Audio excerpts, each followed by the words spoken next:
So first of all, in this class, we'll start with Plato's evaluation. पहले प्लेटो को evaluate करेंगे, उसके बाद हम डिस्कस करेंगे थॉमस हॉब्स. ठीक है, आज स्टार्ट कर देंगे थॉमस हॉब्स क्योंकि लेक्चर का हमारा नाम है थॉमस हॉब्स, तो इसीलिए ये इम्पोर्टेंट रहेगा हमारे लिए कि हम इसी में थॉमस हॉब्स की भी बात कर लें. ठीक है, तो प्लेटो का जब हम इवैल्यूएशन करते हैं तो प्लेटो की इवैल्यूएशन में देखो बहुत सारी चीज़ें बोली जाती हैं प्लेटो के बारे में. जैसे कि प्लेटो को बोला जाता है कि Plato is the first communist, ये फर्स्ट कम्युनिस्ट है, ये बोला जाता है. दूसरा बोला जाता है कि प्लेटो फर्स्ट फेमिनिस्ट है. तो ये कहाँ तक सही है इनको फर्स्ट कम्युनिस्ट और फर्स्ट फेमिनिस्ट बोलना, ये देखेंगे. प्लेटो को फासिस्ट भी बोला जाता है. फासिस्ट या प्लेटो को टोटलिटेरियन बोला जाता है कि ये टोटलिटेरियन है. मतलब टोटलिटेरियन मतलब डिक्टेटरशिप को सपोर्ट करते हैं. फासिस्ट पावर वैसी होती है जिसमें सारा कंट्रोल एक ही बंदे के हाथ में होता है. ठीक है, फासिस्ट हैं. दूसरी चीज़ ये होती है कि फेमिनिस्ट है या कम्युनिस्ट है, ये सब चीज़ें होती हैं. और Plato is the father of political philosophy. Political philosophy, तो इन्हीं चीज़ों को इवैल्यूएट करना है कि कहाँ तक ये सही है कहना कि प्लेटो कम्युनिस्ट है, प्लेटो फेमिनिस्ट है, या प्लेटो फासिस्ट है, या फादर ऑफ पॉलिटिकल फिलोसफी है. तो सबसे पहले कवर करेंगे, पहले डिस्कस करेंगे कि कम्युनिज्म होता क्या है. मैंने आपको पहले बताया था कम्युनिज्म का मतलब होता है कॉमन प्रॉपर्टी, यानी कॉमन प्रॉपर्टी हो जहाँ पर वो होता है, इसमें प्राइवेट प्रॉपर्टी अलाउड नहीं की जाएगी, सभी की कॉमन प्रॉपर्टी होगी. ठीक है, मतलब ये जो लैंड है, ये पीस ऑफ लैंड सभी को बिलोंग करेगी. आप चाहें इस पे काम कर सकते हैं और काम करके यहाँ से जो भी पैसा आपके मेहनत के हिसाब से जो जनरेट होगा, जितना आपको चाहिए, जितना भी उस पर बेनिफिट होगा, वो आपको सारा मिल जाएगा. ठीक है, हाँ ठीक है. तो कम्युनिज्म की बात करते हैं. तो प्लेटो का जो कम्युनिज्म है उसको हमें थोड़ा सा समझना पड़ेगा, क्योंकि प्लेटो के बारे में बात की जाती है कि क्या ये फर्स्ट कम्युनिस्ट है कि नहीं. तो उसमें हम ये देखेंगे कि देखो, प्लेटो जिस कम्युनिज्म की बात कर रहे हैं, प्लेटो बात करते हैं communism of wife and communism of property की, कम्युनिज्म ऑफ फैमिली की, कि प्राइवेट फैमिली भी इनके लिए, मतलब as a family guardian class के लिए नहीं होगी, क्योंकि नेपोटिज्म एंड करप्शन प्रमोट करती है. लेकिन अगर ये जानना है कि ये फर्स्ट कम्युनिस्ट है कि नहीं, तो इसमें प्रोफेसर मैक्सी हैं. प्रोफेसर मैक्सी इनको बोलते हैं प्लेटो को कि प्लेटो जो है वो फर्स्ट कम्युनिस्ट हैं. लेकिन अगर हम रियलिटी में देखें कि क्या ये कम्युनिज्म मतलब कम्युनिस्ट है कि नहीं, तो हम इनको कंपेयर करते हैं कार्ल मार्क्स के साथ में. तो जो प्लेटो का जो कम्युनिज्म है, जो कम्युनिज्म प्लेटो ने जिस कम्युनिज्म की बात की है, उस कम्युनिज्म को हम कंपेयर करेंगे मॉडर्न कम्युनिज्म से. Who is the father of modern communism? Modern communism को सपोर्ट करते हैं कार्ल मार्क्स. कार्ल मार्क्स हमारे टॉपिक का वेस्टर्न पॉलिटिकल थॉट का पार्ट है, तो थोड़ा सा कार्ल मार्क्स के बारे में यहाँ पे समझ लेंगे, डिफरेंसेस समझ लेंगे, बाकी ज़्यादा डिटेल में हम आगे देखेंगे कार्ल मार्क्स के टॉपिक में. तो इसमें हमें ये पता चलता है कि देखो कुछ सिमिलैरिटीज़ हैं कार्ल मार्क्स और प्लेटो के बीच में, और कुछ डिफरेंसेस हैं. उसके बेसिस पे हम देखेंगे कि क्या बोला जा सकता है. देखो वैसे तो ये डिबेटेड है, क्योंकि कुछ पॉलिटिकल थिंकर्स बोलते हैं कि जो प्लेटो हैं वो कम्युनिस्ट नहीं है, कुछ बोलते हैं कि प्लेटो कम्युनिस्ट है. जो बोलते हैं, जो सपोर्ट करते हैं, वो है प्रोफेसर मैक्सी. प्रोफेसर मैक्सी बोलते हैं कि ये एक्चुअली में कम्युनिस्ट है, पहले कम्युनिस्ट है. तो इसमें आगे बात आ जाएगी हमारी कि दोनों को पहले हम डिफरेंशिएट करेंगे, कि दोनों में देखेंगे कि क्या क्या सिमिलैरिटीज हैं और क्या क्या डिफरेंसेस हैं, ये समझने की करेंगे. तो अगर मॉडर्न कम्युनिज्म के हिसाब से अगर आप देखो, मॉडर्न कम्युनिज्म को कार्ल मार्क्स के आइडिया के साथ में एसोसिएट किया जाता है, तो पहले सिमिलैरिटीज देखते हैं दोनों के बीच में. दोनों में क्या सिमिलैरिटीज हैं? देखो, कार्ल मार्क्स थे कौन? कार्ल मार्क्स थे जो पहले जर्मनी में पैदा हुए थे, लेकिन बाद में ये ब्रिटेन में सेटल हो जाएंगे.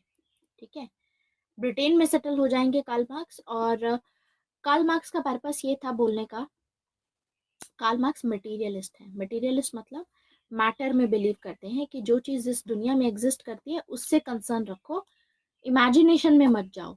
प्लेटो इमेजिनेशन पे ध्यान रखते थे, आइडिया पे ध्यान रखते थे, आइडिया को वो मानते थे।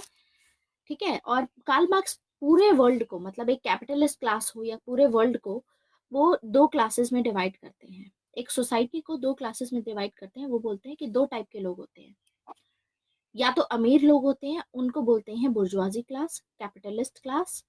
ठीक है। या फिर होते हैं गरीब लोग, जिसको बोलते हैं वर्किंग क्लास होती है। ठीक है। वर्किंग क्लास को प्रोलेटेरिएट भी बोला जाता है। प्रोलेटेरिएट का मतलब होता है प्रॉपर्टी लेस। प्रॉपर्टी लेस, जिन लोगों के पास में लैंड नहीं है, प्रॉपर्टी नहीं है, ठीक है, लेबर लाइक कैपिटल नहीं है, पैसा नहीं है, वो लोग प्रॉपर्टी लेस हो गए। और ये लोग होते हैं बुर्जुआजी क्लास, कैपिटलिस्ट क्लास होते हैं प्रॉपर्टीड क्लास, क्योंकि इनके पास में लैंड भी है, इनके पास में पैसा भी है, कैपिटल भी है।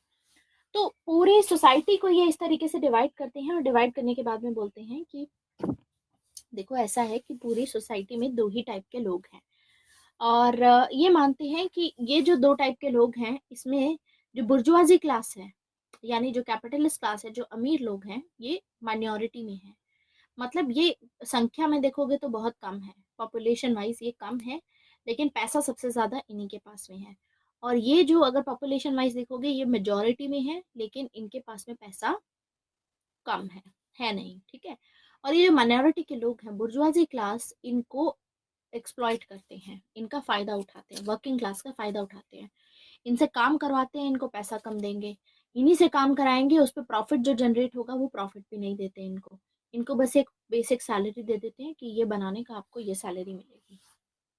तो ये इनका शोषण करते हैं, इनका एक्सप्लॉटेशन करते हैं। इसीलिए हम देखेंगे कि कार्ल मार्क्स कहेंगे आगे जाकर के कि वर्किंग क्लास को पता होना चाहिए कि आपका एक्सप्लॉटेशन हो रहा है।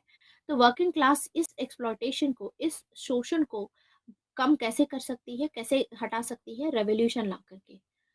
अगर क्रांति लाई जाए, रेवोल्यूशन लाई जाए, तो रेवोल्यूशन के थ्रू हम इसको कर सकते हैं। रेवोल्यूशन के थ्रू क्या करना होगा? वर्किंग क्लास को इनको मारना भी पड़ेगा, वर्किंग क्लास को इनको तो ये रेवोल्यूशन जो होगा, ये वायलेंट रेवोल्यूशन होगा, कि इनको इनको मारना होगा, इनके हाथ से सारे कैपिटल, सारी लैंड अपने हाथों में लेनी होगी, और फिर कैपिटलिज्म से कन्वर्ट हो जाएगा सोशलिज्म में। यानी अब जो पावर में आएंगे लोग, वो मेजोरिटी के लोग पावर में आएंगे, एंड फाइनली कम्युनिज्म एस्टेब्लिश किया जाएगा एक दिन। तो कार्ल मार्क्स का कहना था, इसको आगे डिटेल में कार्ल मार्क्स में और समझेंगे, बस इतना बेसिक्स याद रखो अभी, कि हम शुरू करते हैं कैपिटलिज्म में। कैपिटलिज्म में दो क्लासेस होती हैं, और इनके बीच में क्लास स्ट्रगल चलता है। स्ट्रगल कैसे चलता है? स्ट्रगल ऐसे चलता है कि जो कैपिटलिस्ट क्लास होती है, अपने फायदे के लिए उनका यूज करती हैं, एंड इन लोगों का बहुत शोषण होता है, तो ये लोग भी अपने डिमांड्स करते रहते हैं कि हमारे लिए बेहतर चीजें लाओ। तो रेवोल्यूशन के थ्रू कार्ल मार्क्स बोलते हैं कि जब रेवोल्यूशन होगा, वायलेंट रेवोल्यूशन होगा, तो रेवोल्यूशन के थ्रू हम सोशलिज्म ला सकते हैं, जिसमें मेजॉरिटी लोग गवर्नमेंट बनाएंगे। अभी कैपिटलिज्म के में क्या होता है? जो गवर्नमेंट बनी हुई होती है, जो स्टेट होता है, वो कैपिटलिस्ट को सपोर्ट करता है। क्रॉनी कैपिटलिज्म वर्ड आपने सुना होगा। क्रॉनी कैपिटलिज्म का वर्ड का मतलब क्या होता है? क्रॉनी कैपिटलिज्म का मतलब होता है कि जो कैपिटलिस्ट होते हैं, गवर्नमेंट उनके फेवर में काम करती है, उन्हीं के लिए काम करती है। ठीक है। लेकिन सोशलिज्म में क्या होगा? अब इन लोगों ने रेवोल्यूशन लेकर के आए हैं, ये वॉयलेंट रेवोल्यूशन, तो अब जो गवर्नमेंट होगी, अब वो मेजोरिटी के लिए काम करेगी। अब गवर्नमेंट काम करेगी वर्किंग क्लास के लिए, ना कि ना बुर्जुआजी क्लास के लिए। फिर एक दिन डिसाइड करके कि भाई अब से कम्युनिज्म आ गया है, तो कम्युनिज्म ये अनाउंस कर देंगे। और कम्युनिज्म में क्या होगा? जितनी भी सारी रिसोर्सेज होंगे, पहले रिसोर्सेज किसके पास में थे? इनके पास में थे, कैपिटलिस्ट क्लास के पास में। अब रिसोर्सेज किसके पास में होंगे रेवोल्यूशन लाने के बाद में? अब रिसोर्सेज होंगे वर्किंग क्लास के पास में, यानी सारी लैंड और ये सब स्टेट के पास में होगा। स्टेट डिसाइड करेगा कि डिस्ट्रीब्यूशन कैसे करना है। फिर आएगा कम्युनिज्म। अब स्टेट को अबॉलिश कर दिया जाएगा, कम्युनिज्म में कोई स्टेट नहीं रहेगा यहाँ पर, क्योंकि जब तक स्टेट रहेगा, स्टेट एक क्लास को सपोर्ट करता है। यहाँ पे किसका शोषण हो रहा था? यहाँ पे वर्किंग क्लास का शोषण हो रहा था। कैपिटलिस्ट क्लास जो है, वर्किंग क्लास को एक्सप्लॉइट करती थी, शोषण करती थी उनका। जब सोशलिज्म आया, अब क्या करेंगे? जो वर्किंग क्लास होगी, वो एक्सप्लॉइट करेगी कैपिटलिस्ट क्लास को, क्योंकि वर्किंग क्लास पावर में है, तो वो अपने बेनिफिट के लिए काम करेंगे। अब इनके साथ बुरा होगा।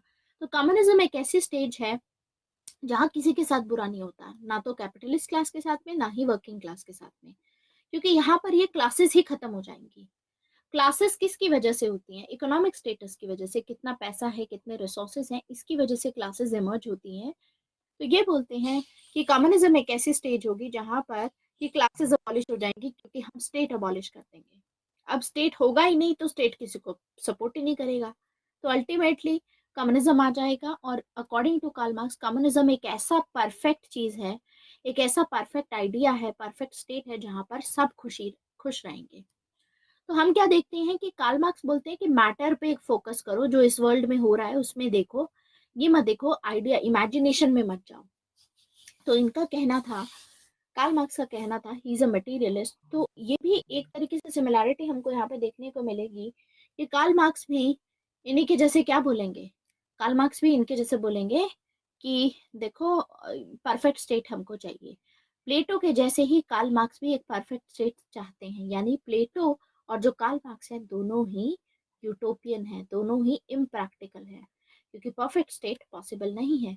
क्योंकि कार्ल मार्क्स का कहना है कि जो कम्युनिज्म है it is a perfect state of freedom, जहां पर सब लोग खुश रहेंगे, किसी का भी शोषण नहीं होगा। समझ में आया? ये कुछ बेसिक अंडरस्टैंडिंग है कार्ल मार्क्स की। तो सिमिलैरिटीज समझते हैं, इन दोनों के बीच की सिमिलैरिटीज क्या है। सिमिलैरिटीज ये है कि दोनों ये मानते हैं कि अगर प्राइवेट प्रॉपर्टी अलाउ करी तो प्राइवेट प्रॉपर्टी अच्छी नहीं होती। कैपिटलिज्म में प्राइवेट प्रॉपर्टी अलाउ की हुई थी, जिसकी वजह से कुछ लोग सिर्फ अपना फायदा देखते थे और सामने वाले का शोषण करते रहते थे। ऐसे ही प्लेटो ने भी गार्डियन क्लास के लिए प्राइवेट प्रॉपर्टी अलाउ नहीं करी, हटा दी। तो दोनों बिलीव करते हैं कि जो प्राइवेट प्रॉपर्टी होती है वो खराब होती है, वो इविल होती है। ठीक है। और दोनों ये इस चीज में बिलीव करते हैं कि क्लासेस एग्जिस्ट करती हैं। जैसे कि इन्होंने भी बोला था, both gave the concept of class, कि कुछ होते हैं जिन लोगों के पास में रीजन होता है। प्लेटो ने बोला था कुछ के पास में एपेटाइट होती है, ठीक है, किसी के पास में रीजन होता है, किसी के पास में नहीं होता है। ऐसे ही कार्ल मार्क्स ने बोला कि क्लासेस होती हैं, कुछ लोगों के पास में होता है, मतलब प्रॉपर्टी होगी, कि जिन लोगों के पास प्रॉपर्टी नहीं होगी वो लोग वर्किंग क्लास होंगे। तो ये तो दो सिमिलैरिटीज हो गई। ये सभी चीजें आपके नोट्स में लिखी हुई हैं कि ये तो हो गई सिमिलैरिटीज, दोनों में क्या चीजें सिमिलर हैं। ठीक है। हाँ, अब करते हैं डिफरेंस की, कि अब इसमें भिन्नता क्या है, क्या डिफरेंस है इसमें।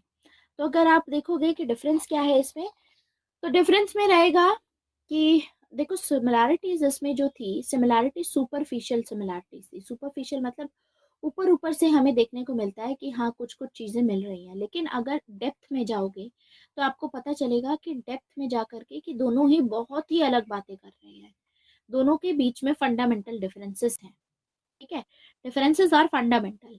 जैसे कि प्लेटो के बारे में मैंने आपको बताया अभी, कि जो प्लेटो हैं और जो कार्ल मार्क्स है, दोनों में क्या डिफरेंस है। सबसे पहला डिफरेंस है कि प्लेटो एक आइडियलिस्ट है, आइडिया में बिलीव करते हैं, लेकिन कार्ल मार्क्स आइडिया में बिलीव नहीं करते। कार्ल मार्क्स मटेरियलिस्ट है, ये मैटर में बिलीव करते हैं। दो चीजें होती है, एक आइडिया होता है, एक मैटर होता है। ये बिलीव करते हैं मैटर में। तो इनफैक्ट कार्ल मार्क्स आइडिया के बारे में पता है क्या बोलते हैं, कि idea is a false consciousness. Idea is a false consciousness. हाँ, दोनों ही रेडिकल है इस मामले में, दोनों चेंजेस लाना चाहते हैं सोसाइटी में, जो भी स्ट्रक्चर है उसको एज इट इज हटाना चाहते हैं। तो आप ये भी डाल सकते हैं इसमें, लेकिन ये मेन चीजें हैं रिगार्डिंग देम। अभी आगे फर्दर इसको डिटेल में आगे देखेंगे, तब आप लिख सकते हो सिमिलैरिटीज में कि both of them are radical. ठीक है। एंड दोनों ही यूटोपियन भी हैं, इम्प्रैक्टिकल हैं दोनों, क्योंकि दोनों परफेक्ट स्टेट के बारे में बात कर रहे हैं। तो एक तो डिफरेंस हो गया कि एक आइडियलिस्ट है, एक मटेरियलिस्ट है। दूसरा ये है कि दूसरा ये बोलता है कि हमको क्या करना चाहिए, सैक्रिफाइस करना चाहिए, सिटीजन्स को सैक्रिफाइस करना चाहिए स्टेट के लिए। ये प्लेटो का कहना है। कार्ल मार्क्स का कहना है कि नहीं, स्टेट के लिए सैक्रिफाइस मत करो, उल्टा स्टेट के अगेंस्ट में लड़ाई करो, स्टेट से लड़ाई करो, रेवोल्यूशन लाओ, जिससे कि तुम्हारी भलाई में काम हो सके। क्योंकि स्टेट हमेशा बुर्जुआजी क्लास के लिए काम करता है, कैपिटलिस्ट क्लास के लिए काम करता है, अमीरों के लिए काम करता है। तो प्लेटो के केस में हमने देखा था कि क्लासेस की बात करते हैं प्लेटो, लेकिन प्लेटो के केस में तीन क्लासेस थी, कार्ल मार्क्स के केसेस में दो क्लासेस थी। और प्लेटो ने जिन तीन क्लासेस की बात की, प्लेटो ने अपने सोल्यूशन में दी थी ये 3 क्लासेस, कि सोल्यूशन में 3 क्लासेस होनी चाहिए। कार्ल मार्क्स ने अपने सोल्यूशन में बोला कि कोई क्लासेस नहीं होनी चाहिए, क्लासेस अबॉलिश करनी चाहिए।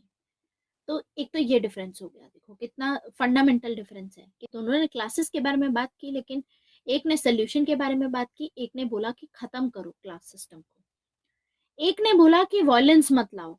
ठीक है, अगर आपको लेकर आना है तो सब चीजें सोसाइटी में एकदम हार्मनी हो, तो वॉयलेंस नहीं होना चाहिए, लड़ाई नहीं होनी चाहिए। लेकिन कार्ल मार्क्स क्या बोलते हैं, वॉयलेंट रेवोल्यूशन की बात करते हैं कि वॉयलेंस के थ्रू ही आप अपना अच्छा स्टेट बना पाओगे अपने लिए, जहां सभी खुश होंगे।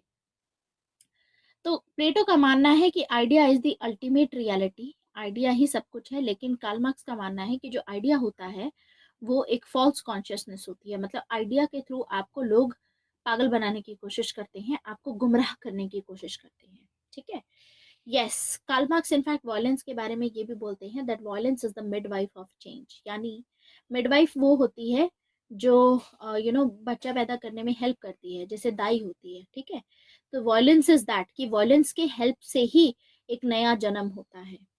ठीक है, मिडवाइफ इज दैट कि वॉयलेंस के थ्रू ही there is no birth without blood, मतलब बिना खून बहाए कोई नई चीज सामने नहीं आ सकती। जब बर्थ होता है तो काफी खून बहता है, तो उसी में ये चीजें ऐसे बात करते हैं इसकी। उल्टा हम दूसरा देखते हैं कि प्लेटो जिस भी स्टेट के बारे में बात करें तो प्लेटो सपोर्ट करते हैं स्टेट को और सोसाइटी को, लेकिन कार्ल मार्क्स जो है वो स्टेटलेस सोसाइटी को सपोर्ट करते हैं। वो बोलते हैं ऐसी सोसाइटी होनी चाहिए जहां पर स्टेट हो ही ना। तो ये डिफरेंसेस हमको देखने को मिलते हैं। तो मार्क्सिज्म हम देखते हैं कि मार्क्सिज्म में कम्युनिज्म हम देखा जाता है, मार्क्सिज्म या कम्युनिज्म दोनों बोलते हैं। तो क्या हम बिना स्टेट के रह सकते हैं, ये बड़ा क्वेश्चन है। कार्ल मार्क्स का कहना है कि हम बिना स्टेट के रह सकते हैं, स्टेट नहीं होगा लेकिन सेल्फ हेल्प ग्रुप्स होंगे, जैसे गांधी ने भी बोला था सेल्फ हेल्प ग्रुप्स कोऑपरेटिव्स होंगे, आपस में मिलकर के लोग डिसाइड करेंगे, तो स्टेट की रिक्वायरमेंट ही नहीं है, लोग लोग आपस में ही डिसाइड करेंगे सब कुछ।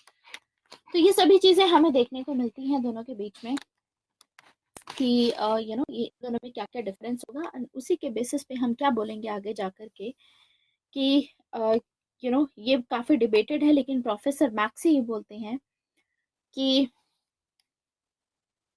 ये फर्स्ट कम्युनिस्ट हैं, ये उनका कहना होगा। ठीक है, तो अब हम देखते हैं कि सिमिलैरिटीज ऐसी हैं, डिफरेंसेस फंडामेंटल हैं, तो उसके बेसिस पे ऐसे एंड करना है आपको अपना आंसर। ठीक है, आप अपना इस आंसर को ऐसे एंड करेंगे कि आप बोलेंगे कि सिमिलैरिटीज भी हैं लेकिन डिफरेंसेस भी हैं, डिफरेंसेस जो है वो फंडामेंटल है।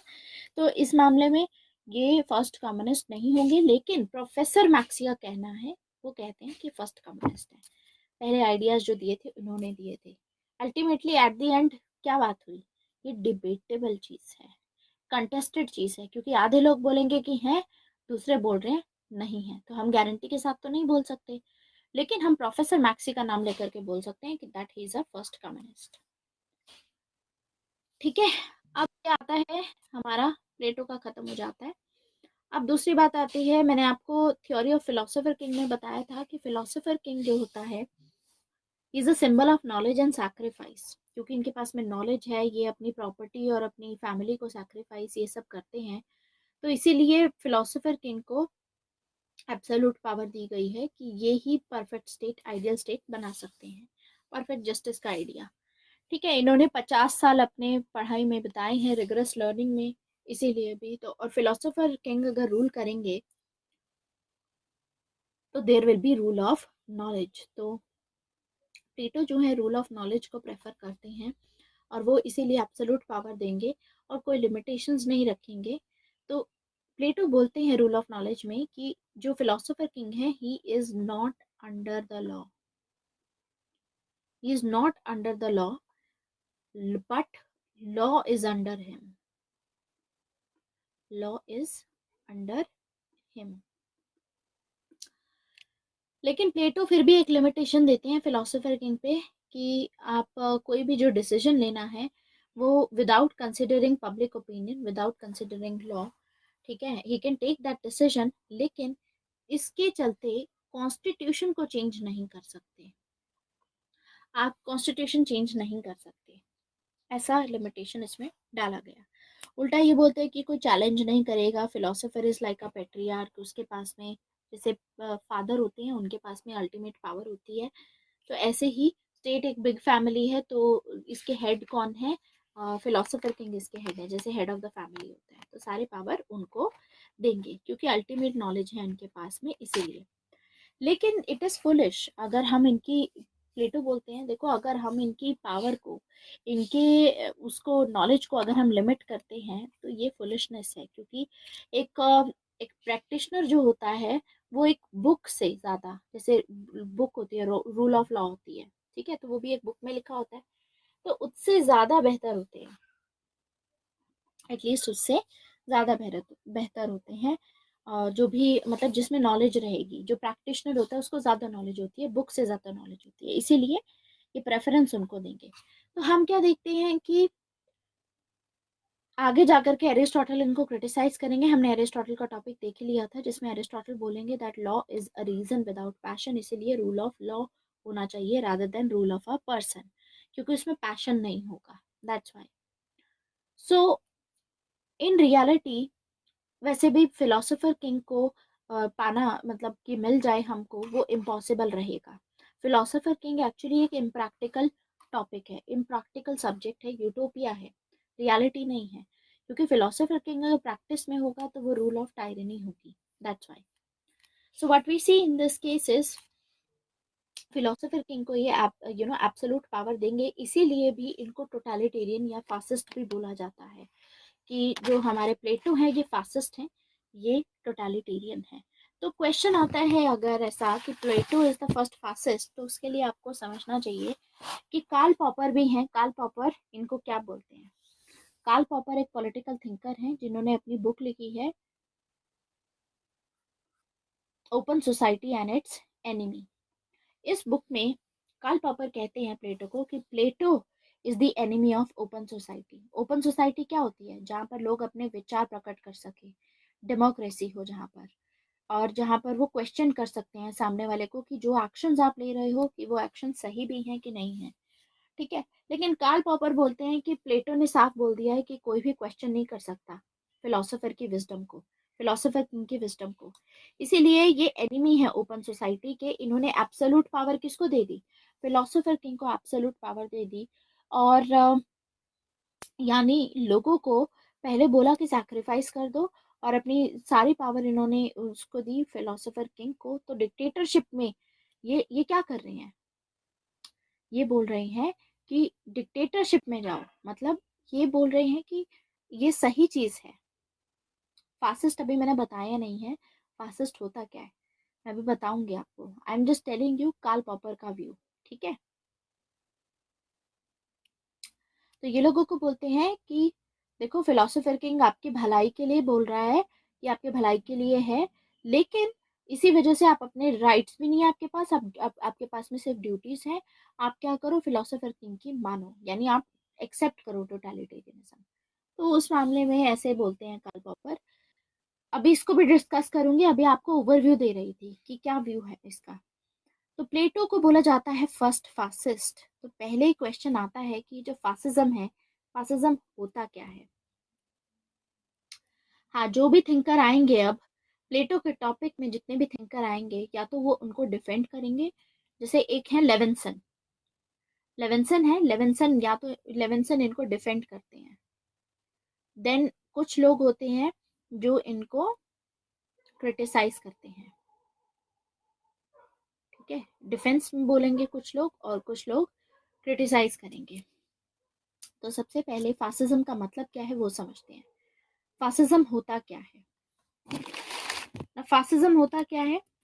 फासिज्म होता है एक ऐसी आइडियोलॉजी जिसमें जो टोटलिटेरियन सिस्टम रहेगा, मतलब जो सोशल और पॉलिटिकल सिस्टम होगा, उसमें सारी पावर एक के हाथ में कॉन्सेंट्रेटेड होगी, डिक्टेटरशिप जैसा होगा फासिज्म। तो फासिज्म के बारे में अगर लिखना है व्हाट इज फासिज्म, तो फासिज्म एक ऐसे टाइप का सोशल एंड पॉलिटिकल सिस्टम था जो यूरोप में एग्जिस्ट कर रहा था। कुछ यूरोपियन कंट्रीज थी वहां पर एग्जिस्ट कर रहा था, जैसे इटली में एग्जिस्ट कर रहा था जब मुसोलिनी पावर में थे, ऐसे ही जर्मनी में एग्जिस्ट कर रहा था जब हिटलर पावर में थे। हिटलर। तो फासिज्म उस टाइम पे था, फासिज्म को हम टोटलिटेरियनिज्म में डाल सकते हैं। देखो, टोटलिटेरियनिज्म होता है एक होता है अथॉरिटेरियनिज्म, ठीक है। एक होता है टोटलिटेरियनिज्म, एक होता है अथॉरिटेरियनिज्म। तो टोटलिटेरियनिज्म क्या होता है? टोटलिटेरियनिज्म, फासिज्म जो है वो टोटलिटेरियनिज्म का ही पार्ट है। जैसे एक सेट होता है, उसमें एक सब सेट होता है। तो टोटलिटेरियनिज्म एक सेट है, उसके अंदर सबसेट हो गया फासिज्म, ऐसा है, ठीक है। तो टोटलिटेरियनिज्म एक ऐसा सिस्टम होता है जहां पर लोगों के पास में राइट्स नहीं होते। आज हमारे पास में फंडामेंटल राइट्स हैं, हमारे पास में है, तो हम टोटलिटेरियन गवर्नमेंट के अंडर में नहीं है, क्योंकि हमारे पास में तो राइट्स हैं। जब लोगों के पास में राइट्स नहीं होते, लोगों के पास में सिर्फ ड्यूटीज दी जाती हैं कि आपको ये करना है, ये आपकी ड्यूटी होनी चाहिए, आपको कोई राइट्स नहीं दिए जाएंगे। ऐसी सिस्टम होता है टोटलिटेरियनिज्म, जहां पर कंप्लीट कंट्रोल होता है स्टेट का। कंप्लीट कंट्रोल मतलब आपके पर्सनल स्फीयर में भी स्टेट कंट्रोल करेगा और पॉलिटिकल स्फीयर में भी। स्टेट आपके पर्सनल स्फीयर में भी करता है कंट्रोल। मतलब आप कैसे जी रहे हो, क्या खा रहे हो, क्या पी रहे हो, या फिर आप कौन सी प्रैक्टिस, कौन सा रिलीजन फॉलो कर रहे हो, इन सभी चीजों में किया जाएगा फॉलो, ठीक है। That is totalitarianism. समझ में आया? That is totalitarianism. हाँ, जैसे किम जोंग है नॉर्थ कोरिया में, he is a totalitarian leader, तो ये टोटलिटेरियनिज्म में हो गया। जैसे किम जोंग उन जो है नॉर्थ कोरिया के, अगर कोई मतलब यू नो उनका मजाक, like we have seen this example कि किसी ने उनका मजाक उड़ाया था उनके हेयर स्टाइल का, तो उन्होंने रूल बना दिया था इस चीज का कि जितने भी मेल्स होंगे सभी को यही हेयर स्टाइल रखना है, जिसने नहीं रखा उसको पनिशमेंट मिलेगी। एंड एक्चुअली फिर लोगों ने ये फॉलो किया था, तो he is totalitarian in that sense, ठीक है। तो टोटलिटेरियन में क्या होता है, आपके पर्सनल चॉइसेस में भी ऐसा होता है, आपके पर्सनल चॉइसेस में भी स्टेट का कंट्रोल होता है। अब क्वेश्चन आता है फिर अथॉरिटेरियनिज्म क्या है? अगर टोटलिटेरियनिज्म ये है तो अथॉरिटेरियनिज्म क्या है? सिंपल सा डिफरेंस है। टोटलिटेरियनिज्म में आपके पर्सनल स्फीयर में कोई भी फ्रीडम नहीं होता, ना ही पॉलिटिकल स्फीयर में होता है, राइट। अथॉरिटेरियनिज्म में एटलीस्ट आपके पास में पर्सनल स्फीयर में फ्रीडम होता है। यहाँ पर्सनल स्फीयर में आप अपनी पर्सनल लाइफ में कुछ भी कर सकते हो, लेकिन पब्लिक लाइफ में आपके ऊपर फ्रीडम नहीं होगा आपके पास में। ये समझ में आया? मतलब आप अपने घर में जैसे चाहे रह सकते हैं, लेकिन जब आप सोसाइटी में जा रहे हैं तो वो ये लोग मतलब रूल्स बनाते हैं कि सोसाइटी में आप ये नहीं कर सकते। जैसे बहुत सारी अथॉरिटेरियन रेजिम्स हैं जिसमें अगर विमेन रेप्स होते हैं जैसे, तो वो लोग क्या करते हैं, ये सोसाइटी का पार्ट है, ये पब्लिक का पार्ट है, तो उसमें उनकी जो भी पनिशमेंट रहेंगी बहुत ही ज़्यादा एक्सट्रीम पनिशमेंट होती है। Mutilation, genital mutilation is a part of it, capital punishment दी जाती है। ऐसी अथॉरिटेरियन रिजीम्स हैं। तो दोनों में डिफरेंस समझ में आया, टोटलिटेरियनिज्म एंड अथॉरिटेरियनिज्म का? कोई डाउट तो नहीं है ना? तो टोटलिटेरियनिज्म, फासिज्म इसी में आता है। जैसे चाइना में भी टोटलिटेरियनिज्म है। चाइना में क्या था, चाइना में पर्सनल स्फीयर में चाइना ने पॉलिसी चलाई थी, वन चाइल्ड पॉलिसी। ये पर्सनल स्फीयर है कि आप कितने बच्चे पैदा करना चाहते हो, लेकिन चाइना ने ये पॉलिसी चलाई थी, वन चाइल्ड पॉलिसी, कि एक ही बच्चा पैदा कर सकते हो आप। अगर एक से ज्यादा करोगे तो फिर उसमें पनिशमेंट मिलेगी, उसके अपने कॉन्सिक्वेंसेस थे। तो टोटलिटेरियनिज्म के अंडर में ही आते हैं फासिज्म हो गया, नाजिज्म हो गया, जो जर्मनी में था, वो नाजिज्म हो गया, ये सभी इसी के अंदर आते हैं। इनफैक्ट जो तालिबानिज्म देखते हैं हम, तालिबानिज्म, तालिबान में जो अफगानिस्तान में है, वो भी टोटलिटेरियन है। पर्सनल स्फीयर में भी तालिबान इंटरफेयर करता है, पॉलिटिकल स्फीयर में भी करता है। तो इंटरचेंजेबली आप यूज कर सकते हैं टोटलिटेरियनिज्म एंड फासिज्म को, लेकिन अथॉरिटेरियनिज्म मत यूज कीजिएगा, बिकॉज अथॉरिटेरियनिज्म इज डिफरेंट, ठीक है। ये चीज हम देखते हैं, तो हमको क्या देखने को मिलता है कि क्या ये फासिस्ट है कि नहीं। तो इससे पता चलता है, देखो ये फिलोसोफर किंग का जो इंस्टीट्यूशन था उसमें एब्सोल्यूट पावर इन्होंने दी। ठीक है, तो यानी जो किंग है वो किसी भी चीज से पर्सपेक्टिव से लॉ बना सकता है, कोई क्वेश्चन नहीं करेगा कोई किंग को। तो ऐसे बहुत सारे स्कॉलर्स हैं इंक्लूडिंग इजाया बर्लिन। आगे इजाया बर्लिन के बारे में तो पढ़ेंगे। इजाया बर्लिन का एक कॉन्सेप्ट आएगा आइडियोलॉजी में, सो ये नाम इम्पोर्टेंट है। दूसरा नाम जो बहुत इंपॉर्टेंट है is Karl Popper. Karl Popper बहुत बड़े क्रिटिक हैं प्लेटो के, इन्होंने प्लेटो के ऊपर काफी काम किया है। तो इजाया बर्लिन और कार्ल पॉपर बोलते हैं कि Plato is father of totalitarianism. He is father of totalitarianism. क्यों? क्योंकि ये तो सिटीजन्स को राइट्स देते ही नहीं है, कोई लिबर्टी नहीं है सिटीजन्स के पास में, कोई राइट्स नहीं है लोगों के पास में। रादर लोगों से ये एक्सपेक्ट किया जाता है, लोगों से ये एक्सपेक्ट करते हैं कि जो लोग हैं वो सैक्रिफाइस करेंगे, वो स्टेट के लिए अपनी सभी चॉइसेस को सैक्रिफाइस करेंगे और वो फॉलो करेंगे जो कि फिलोसोफर किंग बोलेगा। तो सुप्रीम अथॉरिटी, देखो फासिज्म और जो टोटलिटेरियनिज्म होता है इसमें क्या होता है, जो लीडर होता है ना, लीडर को कंसिडर किया जाता है कि लीडर एक सुपरमैन है, लीडर इज सुपरमैन। ठीक है, तो सुप्रीम अथॉरिटी उसी के पास में होगी, सुपरमैन के पास में। तो सुप्रीम अथॉरिटी इसमें लीडर को दी जाती है।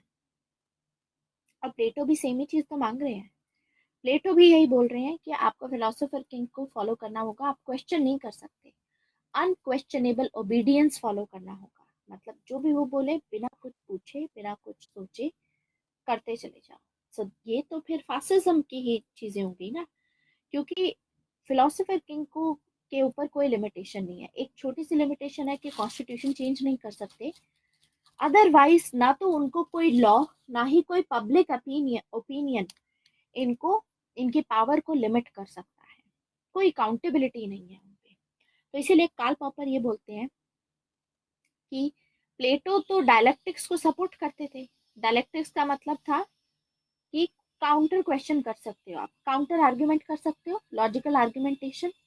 आपको कोई चीज गलत लगती है तो आप पूछ सकते हो। लेकिन कार्ल पॉपर का कहना है कि अपने फिलोसोफर किंग ने जो भी डायलेक्टिक्स का जो सोक्रेटिस ने दिया था, जिसको फॉलो किया था प्लेटो ने, उसको एक्चुअली में एंड कर देते हैं। कार्ल पॉपर कहते हैं that Plato actually ended the tradition of dialectics. इन्होंने डायलेक्टिक्स का जो ट्रेडिशन था उसको एंड कर दिया। कैसे? क्योंकि इन्होंने बोल दिया फिलोसोफर किंग को आप काउंटर क्वेश्चन ही नहीं कर सकते। ठीक है, तो ये क्या कर रहे थे कार्ल पॉपर, इसीलिए प्लेटो को एक्यूज करते हैं, प्लेटो को ब्लेम करते हैं कि आप क्या कर रहे हो, डेमोक्रेसी की जो सिचुएशन है उसको रिवर्स करने की कोशिश कर रहे हो। सोक्रेटिस ने हमेशा बोला था कि लॉजिक और आर्गुमेंटेशन के बेस पे ही कोई चीज को एक्सेप्ट करना चाहिए। लेकिन प्लेटो क्या कर रहे हैं यहाँ पर, प्लेटो बोल रहे हैं कि आप लीडर को क्वेश्चन कर ही नहीं सकते। He gives no right to question the leader. So इसीलिए कोई अकाउंटेबिलिटी नहीं है लीडर पे उस सेंस में। तो ये कहना है कार्ल पॉपर का। तो कार्ल पॉपर इसीलिए बोलते हैं कि जो प्लेटो के प्रोग्राम्स हैं, जो प्लेटो अपनी थ्योरीज दे रहे थे, जो भी उनके पॉलिटिकल प्रोग्राम्स हैं, जो भी वो एस्टैब्लिश करना चाहते थे, वो सभी प्रोग्राम्स एक फासिस्ट लीडर के सिमिलर है। इनफैक्ट इन्होंने, प्लेटो ने क्या किया, फैमिली जैसा जो कि पर्सनल इंस्टीट्यूशन है, फैमिली जैसा इंस्टीट्यूशन मतलब पर्सनल स्फीयर में भी इन्होंने कंट्रोल करने की कोशिश की। शादी कैसे होनी चाहिए, फैमिली में क्या होगा, इस चीज को भी कंट्रोल करने की कोशिश की प्लेटो ने। तो उस मामले में कार्ल पॉपर इनको बोलते हैं कि ये टोटलिटेरियन है, ये फासिस्ट है। तो कार्ल पॉपर का कहना है कि अगर हम प्लेटो को आज फर्स्ट फासिस्ट नहीं बोलते हैं, ये फासिस्ट है लेकिन हम इनको फर्स्ट फासिस्ट नहीं बोलते हैं, उसका रीजन है स्पेल ऑफ प्लेटो। स्पेल का क्या मतलब होता है, मंत्र, मंत्र मुग्ध किया हुआ है, मैजिशियन है प्लेटो। जादूगर जैसे होते हैं ना, मंत्र लगाते हैं और लोगों को ऐसा इल्यूजन लगता है। प्लेटो फासिस्ट है, लेकिन हम प्लेटो को फर्स्ट फासिस्ट इसलिए नहीं बोलते because of spell of Plato. क्योंकि वो एक जादूगर है, मैजिशियन प्लेटो की तरह है, इनके स्पेल की वजह से। The way he has described anything, जो उन्होंने बेसिस दिया है, वो टोटलिटेरियन एस्टेब्लिश करना चाहते हैं रेजीम, लेकिन इनका बेसिस बहुत ही अलग है देने का, एस्टैब्लिश करने का। क्योंकि ये ऐसा बोल रहे हैं इसमें कि जो भी लोग रहेंगे, उनकी खुशी के लिए ही ये किया जा रहा है। तो इसीलिए हम इनके because of the spell of Plato हम इनको क्रिटिसाइज नहीं करते हैं, फर्स्ट फासिस्ट नहीं बोलते हैं। तो कार्ल पॉपर इसीलिए बोलते हैं कि जब भी हम प्लेटो के बारे में पढ़ते हैं ना, तो हम हमेशा प्लेटो के स्टाइल को ओवरलुक कर देते हैं। उसको ऊपर ऊपर से समझ के जो उनका स्टाइल है, हम सोचते हैं कि ये तो लोगों के वेलफेयर के लिए काम कर रहे हैं, कि ये तो जैसे प्रेजेंट कर रहे हैं थिंग्स उसके हिसाब से, मतलब ये तो हमारी हेल्प करना चाहते हैं। लेकिन हमको ये समझने की जरूरत है कि यही तो एलिमेंट्स हैं प्लेटो के, आयरनिक एलिमेंट्स हैं। ठीक है। तो जो प्लेटो को पढ़ते हैं, they get seduced by Plato style, बहुत इन्फ्लुएंस्ड होते हैं प्लेटो के स्टाइल से। तो ऑल्दो ये बोलते हैं कि जो प्लेटो है वो because of spell of Plato हम उनको उस नज़र से देखते ही नहीं है, बिकॉज ऑफ हिज प्लेट देखते नहीं है, लेकिन प्लेटो टोटलिटेरियन है। लेकिन उसके बावजूद हम ये बोल सकते हैं कि जो पॉपर है he misreads Plato. Y?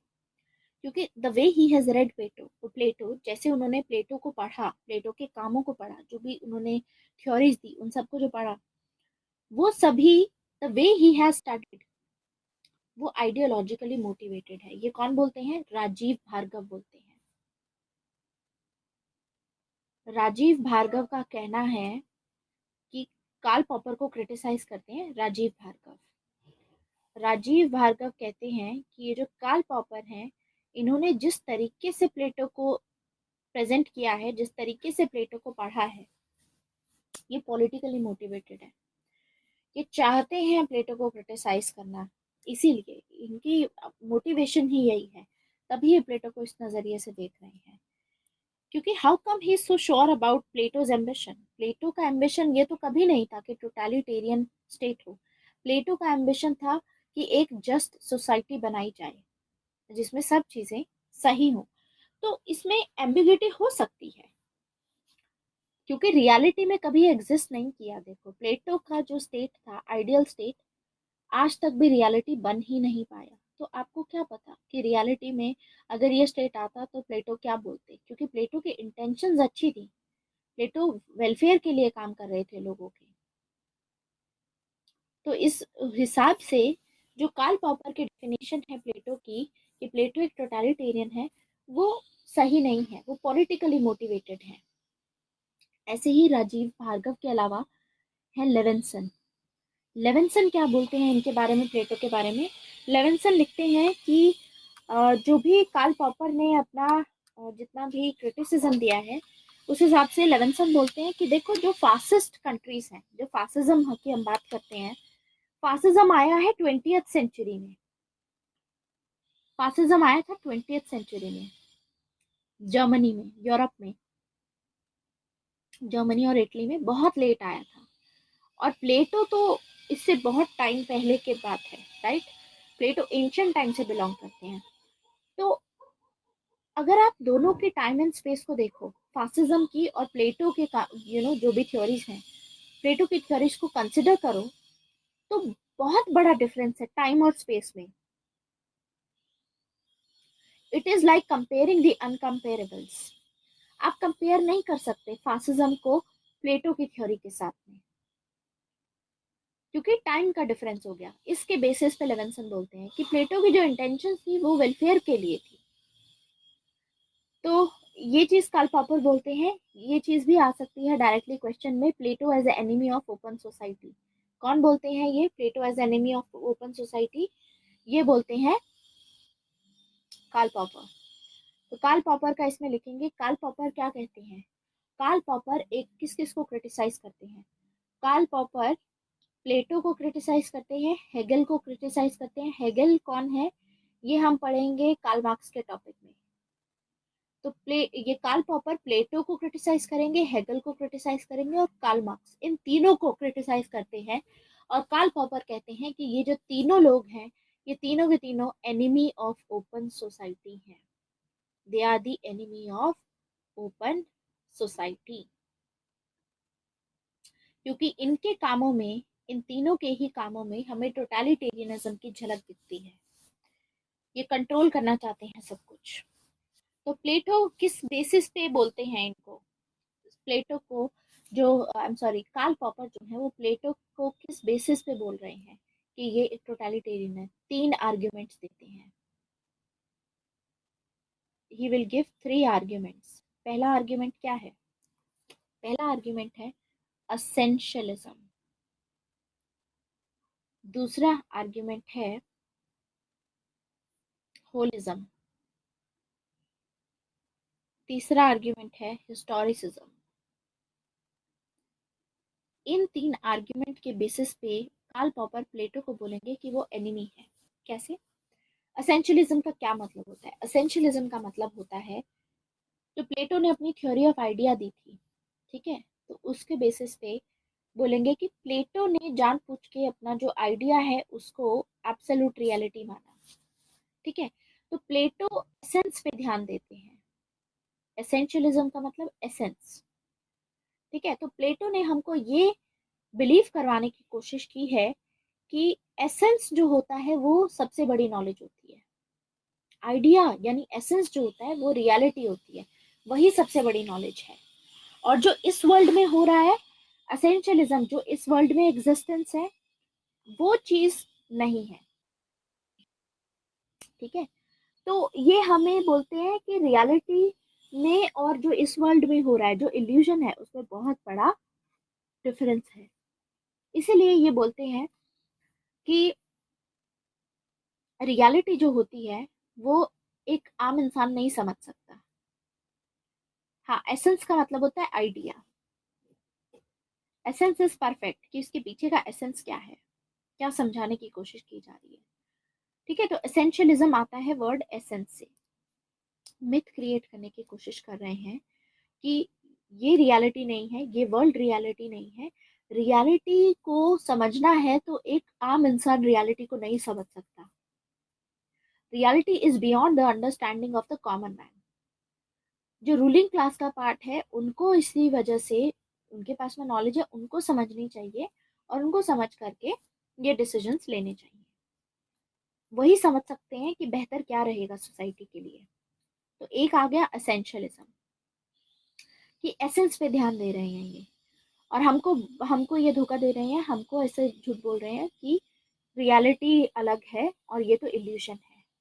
तो ये चीज हो गई एक एसेंशियलिज्म। इसके बेसिस पे ये बोलते हैं कि ये एनिमी है ओपन सोसाइटी के। दूसरा है होलिज्म। होलिज्म में क्या होता है? होलिज्म में ये होता है कि प्लेटो एक इंसान को प्रायोरिटी नहीं देते, इंडिविजुअल को प्रायोरिटी नहीं देते। प्लेटो प्लेटो प्रायोरिटी देते हैं कलेक्टिव को, और ये बोलते हैं कि सबकी भलाई के लिए अपने सैक्रिफाइस करो। सैक्रिफाइसेस जरूरी हैं। So in terms of this, for the welfare of the society, he favors sacrificing individual in the name of collectivity. In the name of collectivity, he will be sacrificing individuals. तो एक तो ये हो गया, ये three arguments दिए। तीसरा है हिस्टोरिसिज्म, यानी कि इंडिविजुअल को तो ध्यान ही नहीं दे रहे, सेंटर में ही नहीं ले रहे। तो इंडिविजुअल को सेंटर में लेंगे तभी तो ओपन सोसाइटी होती है। ओपन सोसाइटी में क्या होता है, एक इंडिविजुअल को भी इम्पोर्टेंस दी जाती है कि हर एक इंडिविजुअल इम्पोर्टेंट है, तो उनके जो विचार है वो भी इम्पोर्टेंट है। दूसरी चीज है हिस्टोरिसिज्म। हिस्टोरिसिज्म मतलब ये हिस्ट्री के ऐसे एग्जाम्पल्स उठाएंगे और उनको आइडियोलॉजिकल बेसिस पे बताने की बात करेंगे। आइडियोलॉजिकल बेसिस पे कैसे बताने की बात करेंगे? देखिए, ये हिस्ट्री का आइडियोलॉजिकल यूज करेंगे। हिस्ट्री को इस तरीके से प्रेजेंट किया जाएगा, इस मैनर में प्रेजेंट किया जाएगा जिससे इनका पॉलिटिकल पर्पस सर्व हो सके, जिससे जो ये चाहते हैं, प्लेटो जो चाहते हैं वो फुलफिल हो सके। तभी प्लेटो ने अपना एक दिया life cycle of ideal state. हाँ, that is called cherry picking, that is the word. ठीक है, अपने पर्पस को बताने के लिए, अपने पर्पस को फुलफिल करने के लिए सेलेक्टिव एग्जांपल्स उठा लिए। जैसे कि एक आइडियल स्टेट की लाइफ साइकिल इन्होंने बताई कि जो आइडियल स्टेट होता है उसकी लाइफ कैसे होती है, कैसे चलती है लाइफ साइकिल। ये मानते हैं, प्लेटो कहते हैं कि जो आइडियल स्टेट होता है, अगर सोल्जर क्लास है,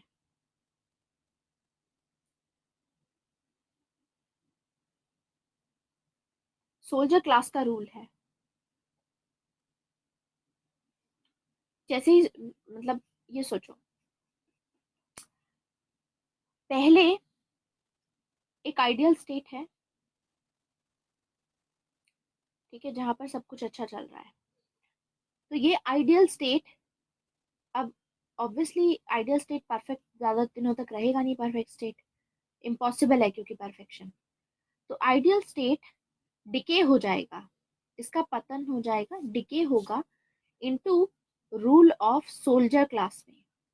सोल्जर क्लास जैसे पाकिस्तान में हो रहा है, ठीक है, पाकिस्तान में क्या है, मिलिट्री ने ऑक्यूपाई कर लिया सब कुछ, मिलिट्री लेती है सब कुछ डिसीजंस, राइट। एंड धीरे धीरे करके ये सोल्जर क्लास में से आगे जाएगा एरिस्टोक्रेसी में। एरिस्टोक्रेसी मतलब अब सोल्जर क्लास में भी कुछ लोग होंगे जो एलीट होंगे, कुछ लोग होंगे जिनके हाथ में सारी पावर होगी, वही सारे डिसीजन लेंगे। तो फाइनली धीरे धीरे करके ये एरिस्टोक्रेसी में कन्वर्ट हो जाएगा। तो प्लेटो ये बोलते हैं कि हमको अगर आइडियल स्टेट का इस डिके को बचाना है, तो हमको इस आइडियल स्टेट को रिजिड बनाना होगा, रिजिड बनाना होगा, इसका पूरा कंट्रोल एक इंसान के हाथ में देना होगा, तभी ये इस तरीके से रह पाएगा। अगर ऐसा नहीं होगा, अगर यहाँ पे डेमोक्रेसी है, मान लो लोग हैं, लोग डिसाइड कर रहे हैं, तो आगे जाकर के सोल्जर्स ऑक्यूपाई कर लेंगे, क्योंकि स्ट्रांग होते हैं वो, आर्मी वाइज उनके पास आर्मी का सपोर्ट है, जैसे चाइना में हुआ था। चाइना में उस टाइम पे पहले किंग हुआ करते थे, ठीक है, तो चाइना में हुई वॉर शुरू, एक रेवोल्यूशन हुई, जिसके चलते चाइना में डेमोक्रेसी लाई गई। और जैसे ही डेमोक्रेसी लाई गई, उस टाइम पे दो गुट थे, एक थे डॉक्टर सान्यात सेन, और इसको किंग को हटाने के बाद में आए डॉक्टर सान्यात सेन। एंड इसके अलावा दूसरे थे, एक और इंसान थे जो कि मिलिट्री जनरल थे। ये मिलिट्री जनरल थे, इनके हाथ में मिलिट्री की पावर थी सारी। तो जब इन्होंने बोला कि डेमोक्रेसी अप्लाई कर दो, ठीक है, तो ये आइडियली इनको बनना था प्रेसिडेंट, लेकिन क्योंकि मिलिट्री इनके हाथ में थी, तो इन्होंने अपनी प्रेसिडेंटशिप इनको दे दी, ये सोच करके कि सबसे पहले इंपॉर्टेंट चीज है चाइना को यूनिफाई करना। क्योंकि चाइना को अगर यूनिफाई नहीं किया गया, तो जापान जैसे जो स्टेट्स थे वो चाइना को हराने के बाद में उसकी जो टेरिटरी ऑक्यूपाई कर रहे थे, तो यूनिफिकेशन होगा, यूनिटी से ही आप बचा सकते हो अपनी कंट्री को, राइट। तो डॉक्टर सनत सिंह की ये प्रायोरिटी थी, तो इन्होंने अपनी प्रेसिडेंटशिप इनको दे दी। जैसे ही ये पावर में आए, जैसे ही मिलिट्री जनरल पावर में आए, इन्होंने डेमोक्रेसी अबॉलिश करके दोबारा से मोनार्की चला दी, इन्होंने अपने आप को राजा डिक्लेयर कर दिया। सो क्या बात हो रही है, बात ये हो रही है कि जो आइडियल स्टेट होता है उसमें रिजिड होना चाहिए, उसमें कंट्रोल होना चाहिए फिलोसोफर किंग का। ये कहना था प्लेटो का, कि अगर रिजिड और स्ट्रॉन्ग कंट्रोल होगा फिलोसोफर किंग का, तो फिर डिके नहीं हो पाएगा, ये तो ऐसे सोल्जर क्लास रूल में नहीं आ पाएंगी, फर्दर एरिस्टोक्रेसी में नहीं जा पाएगा ये। तो इट इज इम्पॉर्टेंट कि हमें एब्सोल्यूट पावर देनी चाहिए। तो ऐसा एग्जाम्पल इन्होंने हिस्ट्री का लिया है प्लेटो ने, और उसके बेसिस पे इन्होंने बोला कि एब्सोल्यूट पावर इज इम्पॉर्टेंट, ठीक है। इनफैक्ट हम क्या देखेंगे, जो भी फासिस्ट होते हैं ना, जैसे आगे हम फासिज्म की आइडियोलॉजी पढ़ेंगे, चाहे हिटलर हो चाहे मुसोलिनी हो, इनके आइडियाज आप देखोगे तो इनके मल्टीपल आइडियाज होते हैं, मतलब अलग अलग आइडियोलॉजी से बिलोंग करते हैं। एक्चुअली फासिज्म एक आइडियोलॉजी नहीं है। फासिज्म में ऐसा नहीं है कि फासिस्ट लोग ये करते हैं वो करते हैं, एक क्लियर सेट ऑफ आइडियाज नहीं है कि ये चीजें फॉलो करते हैं, इस चीज में बिलीव करते हैं, वो किसी भी चीज में बिलीव कर सकते हैं। फासिज्म एक प्रोपोगेंडा है, फासिज्म एक आइडियोलॉजी नहीं है, इट्स अ प्रोपोगेंडा। मतलब अपना फायदा जिस भी चीज से फॉलो करके, कोई भी आइडिया फॉलो करके अगर अपना फायदा हो रहा है तो फासिस्ट लोग वो अप्लाई करेंगे। तो फासिस्ट में यही होता है, डिफरेंट डिफरेंट आइडियाज। जैसे प्लेटो ने किया, प्लेटो ने बात करी हिस्टोरिसिज्म की, ऐसा हिस्ट्री का बताया कि आइडिया स्टेट की लाइफ साइकिल ऐसी होती है, अगर एक फिलोसोफर किंग ने एब्सोल्यूट अथॉरिटी के साथ में, रिजिडिटी के साथ में उसको कंट्रोल नहीं किया तो वो डिके हो जाएगा, तो फिर आइडियल स्टेट नहीं रहेगा, वहां पे लोगों की भलाई नहीं होगी। तो ये क्या कर रहे हैं, ये जो लीडर हैं उनको उनको ज्यादा पावर दे रहे हैं कि अगर स्टेट को बचाना है तो आपको इनको पावर देनी होगी। हिस्टोरिसिज्म का मतलब ये है, देनी ही होगी, नहीं तो वो डिके हो जाएगा। जैसे चाइना में डेथ पेनल्टीज दी जाती हैं बहुत ज्यादा, China is totalitarian in that sense. तो China is not an open society, China is a close society. जो कार्ल पॉपर हैं, Plato, Hegel and Karl Marx को एनिमी ऑफ ओपन सोसाइटी बोलते हैं। ये चीज समझ में आई? Any doubt? जैसे अभी रिसेंटली चाइना के जो प्रेसिडेंट हैं, प्रेसिडेंट जी जिनपिंग, उन्होंने क्या किया है, उन्होंने चाइना को चाइना में पहले क्या होता था कि हर 5 साल के बाद में वो चेंज हो जाते थे, अब उन्होंने कॉन्स्टिट्यूशन ही चेंज कर दिया। कॉन्स्टिट्यूशन ऐसे चेंज कर दिया है कि जब तक वो चाहते हैं तब तक अब प्रेसिडेंट रह सकते हैं वो चाइना के। एंड जब उनका मन करेगा कि अब मुझे प्रेसिडेंटशिप नहीं चाहिए, वो छोड़ देंगे। फिर जो नेक्स्ट प्रेसिडेंट आएगा वो अपनी चॉइस के मुताबिक प्रेसिडेंट की उस रहेगा पोजीशन पे। जैसे हमारे यहाँ तो इलेक्शंस होते हैं, वहाँ ऐसा नहीं है, अब चेंज कर दिया गया है। तो अथवा हम यहाँ पर देखते हैं इन सोसाइटीज में कि ये ओपन सोसाइटी नहीं है। People can not do about that something, कुछ भी नहीं कर सकते इसमें लोग। तो यहाँ पर अल्टीमेटली मिथ प्रेजेंट करते हैं regarding the ultimate reality, and state को ज़्यादा प्राइमेसी देने की कोशिश करेंगे ये लोग, उसके बेसिस पे सैक्रिफाइस मांगेंगे लोगों से। तो इसीलिए they are actually totalitarian, they are the enemy of open society, that is the argument that is given by, ये आर्ग्यूमेंट देते हैं कार्ल पॉपर। अब हम आगे डिस्कस करते हैं आखिरी जो हमारा टॉपिक है इवैल्यूएशन में, that is Plato as father of political philosophy. अब प्लेटो जो है पॉलिटिकल फिलोसफी के फादर हैं। कैसे? प्लेटो के बारे में कुछ लोग ये बोलते हैं, जैसे वाइट हेड है, बहुत सारे हैं, वो आपको अलग से मैं लिखवा दूंगी, लेकिन ये लोग बोलते हैं कि प्लेटो इज फिलोसफी। प्लेटो, कुछ लोग बोलते हैं Plato is philosophy and philosophy is Plato, and philosophy is Plato. कुछ लोग ये भी बोलते हैं कि जो पूरी वेस्टर्न पॉलिटिकल थॉट है, the entire western political philosophy, it is nothing but the foot notes to Plato and Aristotle. मतलब इनका जो काम है वो इतना इम्पोर्टेंट है कि सारा जो भी पॉलिटिकल साइंस का डिसिप्लिन जो पूरा बना है, जो पूरा स्टैब्लिश किया गया है वेस्टर्न कंट्रीज में स्पेशली, वो प्लेटो एंड एरिस्टोटल की ही वजह से है। तो they are the father of, जैसे तो Plato is the father of political philosophy. तो ये जो है इसमें ना, इन सभी सेंटेंसेस में, that Plato is philosophy, philosophy is Plato, entire western political philosophy is nothing but the footnotes to western political thought. ऐसे ही एक और स्टेटमेंट है, that one can either be platonic और anti platonic but can never be non platonic. या तो आप platonic हो, प्लेटोनिक का मतलब होता है आप प्लेटो को सपोर्ट करते हो, या फिर आप प्लेटो को सपोर्ट नहीं करते हो, तो आप क्या बन जाओगे? एंटी प्लेटो बन जाओगे, तो एंटी प्लेटोनिक हो। लेकिन कोई भी इंसान नॉन प्लेटोनिक नहीं हो सकता। मतलब या तो आप प्लेटो के सपोर्ट में हो या प्लेटो के अगेंस्ट में हो। प्लेटो इतने इंपॉर्टेंट है पॉलिटिकल साइंस में कि कोई भी नॉन प्लेटोनिक नहीं हो सकता। नॉन प्लेटोनिक का मतलब आप प्लेटो को इग्नोर नहीं कर सकते, प्लेटो ने इतना इंपॉर्टेंट काम किया है। तो ये जो स्टेटमेंट है ये कार्ल पॉपर ही बोलते हैं। तो कार्ल पॉपर ये मानते हैं कि प्लेटो फासिस्ट है, उसके बावजूद कार्ल पॉपर बोलते हैं कि देखो फासिस्ट तो है लेकिन हम इनको फासिस्ट क्यों नहीं मानते हैं? क्योंकि spell, because of spell of Plato, इन्होंने ऐसा स्पेल अपना क्रिएट कर रखा है। तो इसीलिए कार्ल पॉपर बोलते हैं कि जो प्लेटो है, one can either be platonic और anti platonic, but no one, you can never be non platonic. तो इसमें इंपॉर्टेंस हाईलाइट करने की कोशिश कर रही हैं। तो उसके बेसिस पे हम देखते हैं कि ये सही है। देखो, ये ओपोनेंट है, ऐसा नहीं है, प्लेटो को सपोर्ट करने वाले उनके सपोर्टर्स ये एक्नॉलेज करते हैं। कार्ल पॉपर जो उनके क्रिटिक थे, वो भी एक्नॉलेज करते हैं प्लेटो को, और वही बोलते हैं कि देखो, प्लेटो इतने इंपॉर्टेंट है, उनका या तो आप प्लेटोनिक हो या नॉन एंटी प्लेटोनिक हो, बट आप नॉन प्लेटोनिक नहीं हो सकते।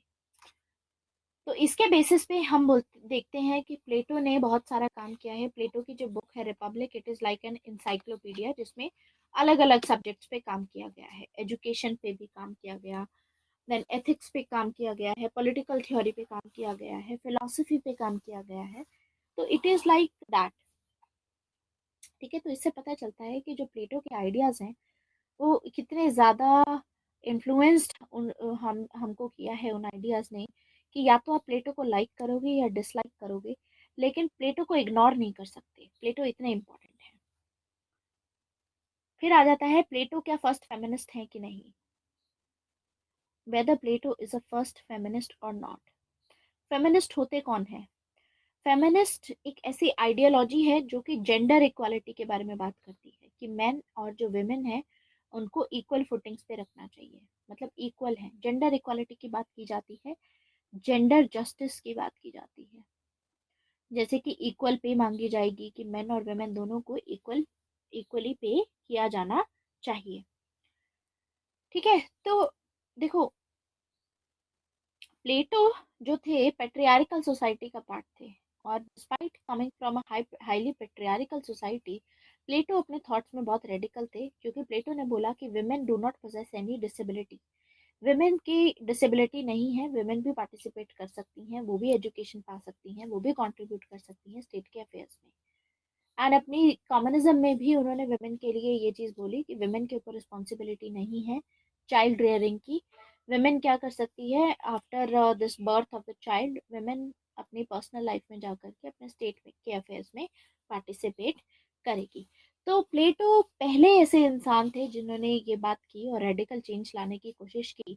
तो फेमिनिस्ट वो लोग होते हैं जो लोग वुमेन की वेलफेयर के लिए काम करते हैं, कि वुमेन का एक्सप्लॉयटेशन नहीं होना चाहिए, और विमेन को भी लाइफ ऑफ डिग्निटी हमको प्रोवाइड करनी है, ये इनका कॉमन एम होता है। ठीक है, तो उस मामले में हम बोल सकते हैं कि हाँ, he is the first feminist in that sense. लेकिन जो फेमिनिस्ट होती हैं वो डिनाई करती हैं कि प्लेटो फेमिनिस्ट नहीं है। क्यों? क्योंकि फेमिनिस्ट बोलती हैं कि जो रियल ऑब्जेक्टिव था प्लेटो का वो क्या था? Tell me that, what is the real objective of Plato? Real objective, real purpose Plato का था आइडियल स्टेट बनाना, है ना? आइडियल स्टेट बनाना रियल था उनका पर्पस। उनका रियल पर्पस ये कभी था ही नहीं कि वो वेमेन को लिबरेट करें, कि वेमेन के लिए काम करें। ये रियल पर्पस नहीं था, ये उनका प्राइमरी पर्पस नहीं था। उनका मेन पर्पस था आइडियल स्टेट बनाना। मेन पर्पस ये नहीं था कि वेमेन को भी ये दी जाए। तो इसीलिए whether Plato is a first feminist or not, ये एक डिबेटेड कॉन्सेप्ट है। ठीक है, क्योंकि जो लोग ये सोचते हैं कि प्लेटो नहीं है जैसे फेमिनिस्ट, वो ये मानते हैं कि इनका प्राइमरी पर्पस नहीं था वेमेन के वेलफेयर के लिए काम करना। ये वेमेन को इसीलिए सपोर्ट कर रहे थे ताकि वेमेन फ्री हो, अपना टैलेंट यूज कर सके स्टेट को परफेक्ट स्टेट बनाने के लिए, ताकि वो स्टेट में अपनी सर्विसेज प्रोवाइड कर सके। इसीलिए ये वेमेन को सपोर्ट कर रहे थे। लेकिन ये काफ़ी ज़्यादा डिबेटेबल चीज़ है कि इनको हमें फेमिनिस्ट बोलना चाहिए कि नहीं बोलना चाहिए। लेकिन एट द एंड हम क्या बोल सकते हैं प्लेटो के बारे में?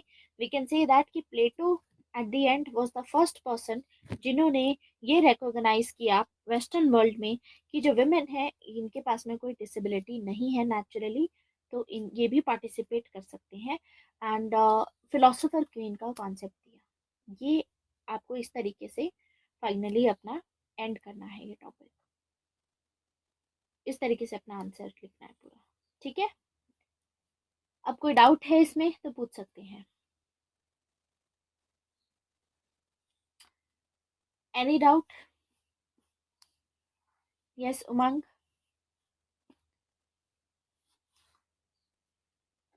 ओके, तो अब हम डिस्कस करेंगे नया टॉपिक, थॉमस हॉब्स शुरू करेंगे आज। लास्ट क्लास में उमंग आप थे नहीं, हमने लास्ट क्लास में मैकियावेली का टॉपिक कंप्लीट कर लिया है। अगर आपको कोई भी डाउट आए तो पूछ लेना। छोटा टॉपिक था काफी। अब हम थॉमस हॉब्स शुरू करेंगे। थॉमस हॉब्स बहुत इंटरेस्टिंग टॉपिक है। मैकियावेली और थॉमस हॉब्स दोनों हमारे मॉडर्न वेस्टर्न पॉलिटिकल थॉट का पार्ट है। एरिस्टोटल का इवैल्यूएशन भी हो चुका है। एरिस्टोटल के इवैल्यूएशन में सिर्फ एक चीज थी कि whether Aristotle is the father of political science or not. बस इतना सा करना होता है, वो हमने कल देख ही लिया था एट द एंड। देखा था ना, बस वही इवैल्यूएशन है उसमें। अब डिस्कस करते हैं थॉमस हॉब्स को। हाँ, बस एक ही है। बाकी एक स्टेटमेंट हमने देखी थी एरिस्टोटल की। स्टेटमेंट क्या थी? The authority of a master is different from authority of statesman. And उनकी थ्योरी ऑफ कॉन्स्टिट्यूशंस में ही आ जाती है जो भी स्टेटमेंट्स होती हैं कि polity is the golden mean. यही सब चीज़ें इवैल्यूएशन है। ठीक है, बाकी फर्दर हम देखेंगे आगे कभी क्वेश्चंस जब हम चेक करेंगे, स्पेशली इनइक्वालिटी से रिलेटेड वही होता है उसमें। तो स्टार्ट करते हैं थॉमस हॉब्स से। थॉमस हॉब्स कहाँ से बिलोंग करते हैं? लास्ट हमारा टॉपिक था मैकियावेली। मैकियावेली कहाँ से बिलोंग करते हैं? इटली से। टाइमलाइन क्या थी मैकियावेली की? 1469 टू 1527।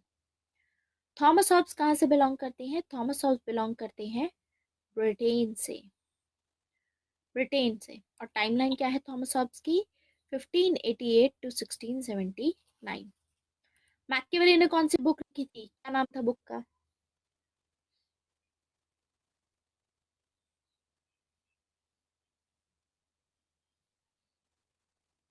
मैकियावेली की बुक का नाम क्या था?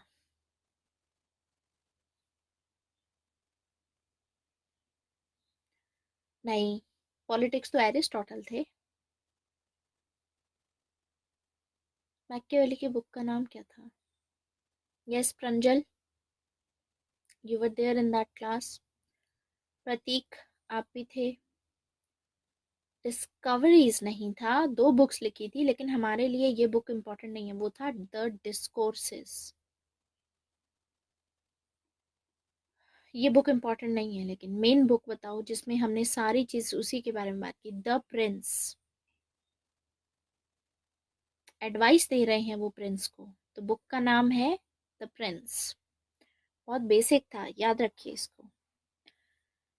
थॉमस हॉब्स की बुक का नाम क्या है? थॉमस हॉब्स की बुक का नाम है लेवियाथान। लेवियाथान का क्या मतलब होता है? लेवियाथान का मतलब होता है सी मॉन्स्टर।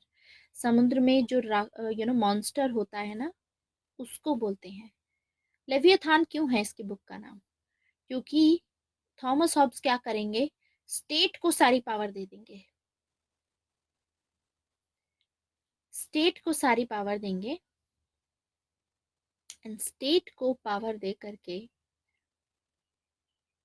स्टेट के पास में पावर ऑफ पनिशमेंट होगी। तो जैसे मॉन्स्टर होता है ना, जिसके पास बहुत पावरफुल होता है, वैसे ही स्टेट भी मॉन्स्टर की तरह बहुत पावरफुल हो जाएगा। थॉमस हॉब्स के काम में हम ये देखते हैं, इसीलिए इनकी बुक का नाम है लेवियाथान। ठीक है।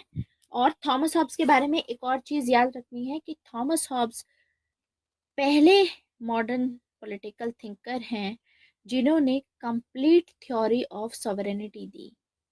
सॉवरेनिटी का आइडिया जो डिस्कस किया, वो कंप्लीटली थॉमस हॉब्स ने डिस्कस किया। तो देखते हैं सॉवरेनिटी होती क्या है।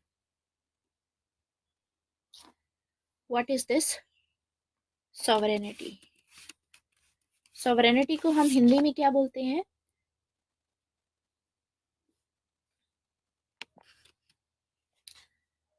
सॉवरेनिटी को हम हिंदी में बोलते हैं संप्रभुता।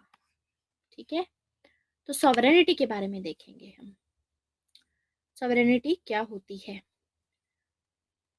तो ये मोनार्की के सपोर्ट में थे। आई टेल यू, ये भी बुर्जुआजी क्लास के सपोर्ट में होंगे। बुर्जुआजी क्लास के, और ये मोनार्की के सपोर्ट में नहीं होंगे। कॉन्ट्रैक्ट साइन होगा एक, तो देखेंगे कि क्या होगा उस कॉन्ट्रैक्ट में। कॉन्ट्रैक्ट में मोनार्की भी आ सकती है वैसे तो, और दूसरी गवर्नमेंट भी हो सकती है, ठीक है। After the death of Machiavelli. Bourgeoisie class क्या होती है? बुर्जुआजी क्लास होती है रिच क्लास, एक होती है पुअर क्लास मतलब वर्किंग क्लास, और दूसरी क्या होती है? बुर्जुआजी क्लास यानी कैपिटलिस्ट क्लास, ठीक है। Okay, wait a minute, I am just coming, give me 2 minutes।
Pen,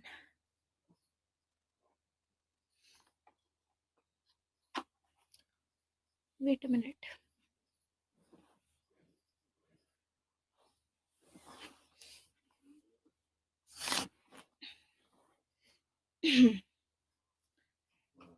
okay, so ये कैपिटलिस्ट क्लास यानी बुर्जुआजी क्लास को सपोर्ट करेंगे, ठीक है।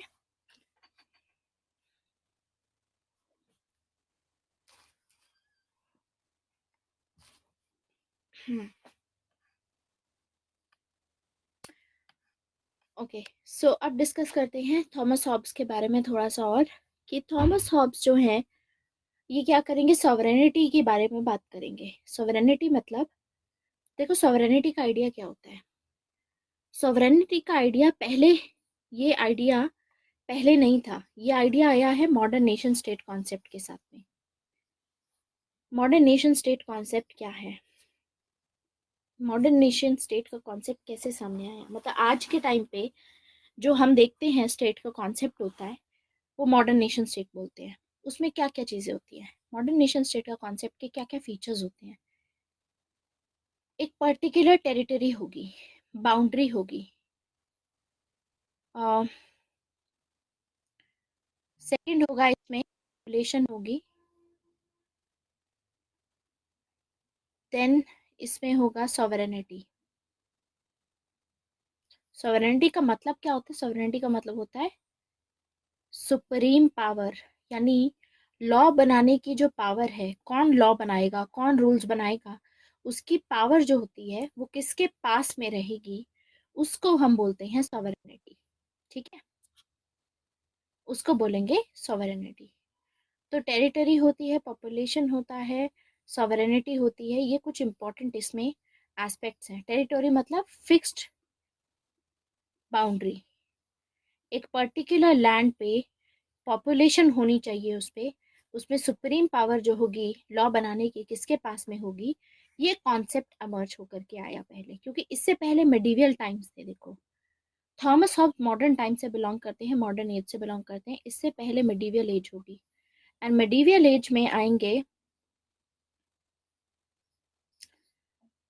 डिवाइन राइट की थ्योरी होगी, यानी राजा रूल करेगा, राजा के पास में ही सारी पावर होगी, ये सब चीजें हम देखेंगे। लेकिन वहां पर चर्च भी थी, मेडिवियल में चर्च डोमिनेट थी और चर्च इंटरफेयर कर रही थी, ठीक है, यहाँ पर। लेकिन मॉडर्न नेशन स्टेट में होगा कि जो भी सॉवरेनिटी होगी, जिसके पास भी पावर होती है बनाने की, उसके काम में कोई भी इंटरफेयर नहीं करेगा, सुप्रीम पावर इनके पास में होगी। तो सॉवरेनिटी का कॉन्सेप्ट ऐसे होता है, ये स्टार्ट हुआ था एक्चुअली, ये साइन कब हुआ था, एमर्ज तो हो चुका था उस टाइम पे, ऐसे आइडियाज आ चुके थे, लेकिन 1648 में ट्रीटी ऑफ वेस्टफेलिया साइन हुई थी। ये वर्ल्ड हिस्ट्री का पार्ट है। ट्रीटी ऑफ वेस्टफेलिया साइन करने के बाद ही ये डिसाइड किया गया कि हर एक स्टेट की अपनी एक बाउंड्री है, और उस बाउंड्री पे उसका अपना एक सॉवरेन है, वही लॉ बनाएंगे। तो कोई बाहर की फॉरेन गवर्नमेंट नहीं बना सकती उस पे लॉ। ऐसे कॉन्सेप्ट समझ में उस टाइम पे एमर्ज हुए। तो इसके बारे में बात करेंगे। थॉमस हॉब्स ये एक ऐसे पहले इंसान होंगे, पहले मॉडर्न पॉलिटिकल थिंकर होंगे जो सॉवरेनिटी की कंप्लीट थ्योरी देंगे। कंप्लीट थ्योरी का मतलब ये बताएंगे कि एक पूरी की पूरी सारी पावर एक ही के पास में होगी। इनका कहना है कि there is only one sovereign in a particular territory, यानी एक पर्टिकुलर जगह पे, एक पर्टिकुलर बाउंड्री पे एक ही सॉवरेन होगा, मतलब एक ही के पास में सुप्रीम पावर होती है, मल्टीपल के पास में नहीं होगी, ऐसा कहना है इनका। अब आज के टाइम पे तो एक सॉवरेनिटी नहीं रह गई है, क्योंकि आज के टाइम पे है फेडरल कंट्रीज, फेडरल है। तो आगे जाकर के दूसरे हम थिंकर्स देखेंगे, लस्की जैसे थिंकर्स आएंगे, लस्की बोलेंगे क्योंकि आज के टाइम पे फेडरलिज्म हम देखते हैं, तो इस वजह से ये जो सॉवरेनिटी का कॉन्सेप्ट है ये इतना वैलिड नहीं है, लेकिन उस टाइम पे था। तो थॉमस हॉब्स पहले हैं जो सॉवरेनिटी के बारे में बात करेंगे। तो थोड़ा लाइफ के बारे में समझते हैं इनकी। बुक इन्होंने लिखी है लेवियाथान। लाइफ कुछ ऐसी है कि उस टाइम पे रेवोल्यूशन चल रहा था, तो थॉमस हॉब्स भी मैकियावेली की तरह पेसिमिस्ट है, मतलब नकारात्मक सोच रखते हैं, नेगेटिव सोच रखते हैं। ये प्योरिटन, हाँ, नेगेटिव सोच रखेंगे, नेगेटिव पेसिमिस्ट हैं, तो मैकियावेली जैसे ही नेगेटिव सोचते हैं ये भी। क्यों? क्योंकि थॉमस हॉब्स जिस टाइम से बिलोंग करते हैं, उस टाइम पे एक रेवोल्यूशन हो रहा था ब्रिटेन में। रेवोल्यूशन का नाम है प्योरिटन रेवोल्यूशन। ये जो रेवोल्यूशन था ये वॉलेंट रेवोल्यूशन था, मतलब काफी इसमें मारा काटी हो रही थी, बहुत लड़ाइयाँ हो रही थी, खून बह रहा था, ठीक है। तो व्हाट वी सी इज कि ब्रिटेन में उस टाइम पे लड़ाई किन लोगों के बीच में हो रही थी। मैंने आपको बताया था लास्ट क्लास में जब हमने मैकियावेली कवर किया था कि एक टाइम आएगा 15th सेंचुरी तक आते आते जो चर्च था बहुत करप्ट हो जाएगा। चर्च बहुत ही ज्यादा करप्ट हो जाएगा और चर्च हर मैटर में इंटरफेयर करना शुरू कर देगा, जिसके चलते चर्च की इतनी इंटरफेरेंस बढ़ जाएगी कि लोग ये सह नहीं पाएंगे। तो लोग फ्रस्ट्रेशन में आ जाएंगे और लोग फ्रस्ट्रेशन में आकर के रेवोल्यूशन करेंगे, क्रांति लेकर के आएंगे। तो उस टाइम पे लड़ाई चल रही थी, जो लोग चर्च को सपोर्ट कर रहे थे और कुछ लोग राजा को सपोर्ट कर रहे थे। क्यों? क्योंकि चर्च अब देखो इंटरफेयर कर रहा है राजा के मामलों में कि राज्य कैसे चलाना चाहिए। तो अल्टीमेटली लड़ाई शुरू हुई। कुछ लोग चर्च को सपोर्ट कर रहे थे, जो चर्च को सपोर्ट कर रहे थे उनको हम बोलते हैं कैथोलिक्स, और जो लोग राजा को सपोर्ट कर रहे थे उनको बोलते हैं हम प्रोटेस्टेंट्स, क्योंकि ये लोग प्रोटेस्ट कर रहे थे चर्च के अगेंस्ट में। तो यानी लड़ाई हो रही थी रॉयलिस्ट और एंटी रॉयलिस्ट की। रॉयलिस्ट होते हैं जो राजा को सपोर्ट करते हैं, एंटी रॉयलिस्ट होते हैं जो चर्च को सपोर्ट करेंगे। ये जो प्रोटेस्टेंट थे, ये जो चर्च के अगेंस्ट में फाइट कर रहे थे, जो चर्च को चाहते थे कि रिड्यूस हो जाए इसका, ये चाहते थे अपनी चर्च को प्योरीफाई करना, क्योंकि चर्च के अंडर में ऐसे नेगेटिव एलिमेंट्स आ चुके थे, चर्च हर मामले में इंटरफेयर कर रही थी, तो ये प्योरीफाई करना चाहते थे चर्च को। ये चाहते थे कि जो हर एक स्फीयर में जो कैथोलिक इन्फ्लुएंस जो आ रहा है उसको हमें रिमूव करना चाहिए, ठीक है। अब देखो, जहां पर भी रेवोल्यूशन चल रही है, जहां पर भी लड़ाई होती है, वहां पर लाइफ की कोई सिक्योरिटी नहीं होती, वहां पर प्रॉपर्टी की कोई सिक्योरिटी नहीं होती, राइट।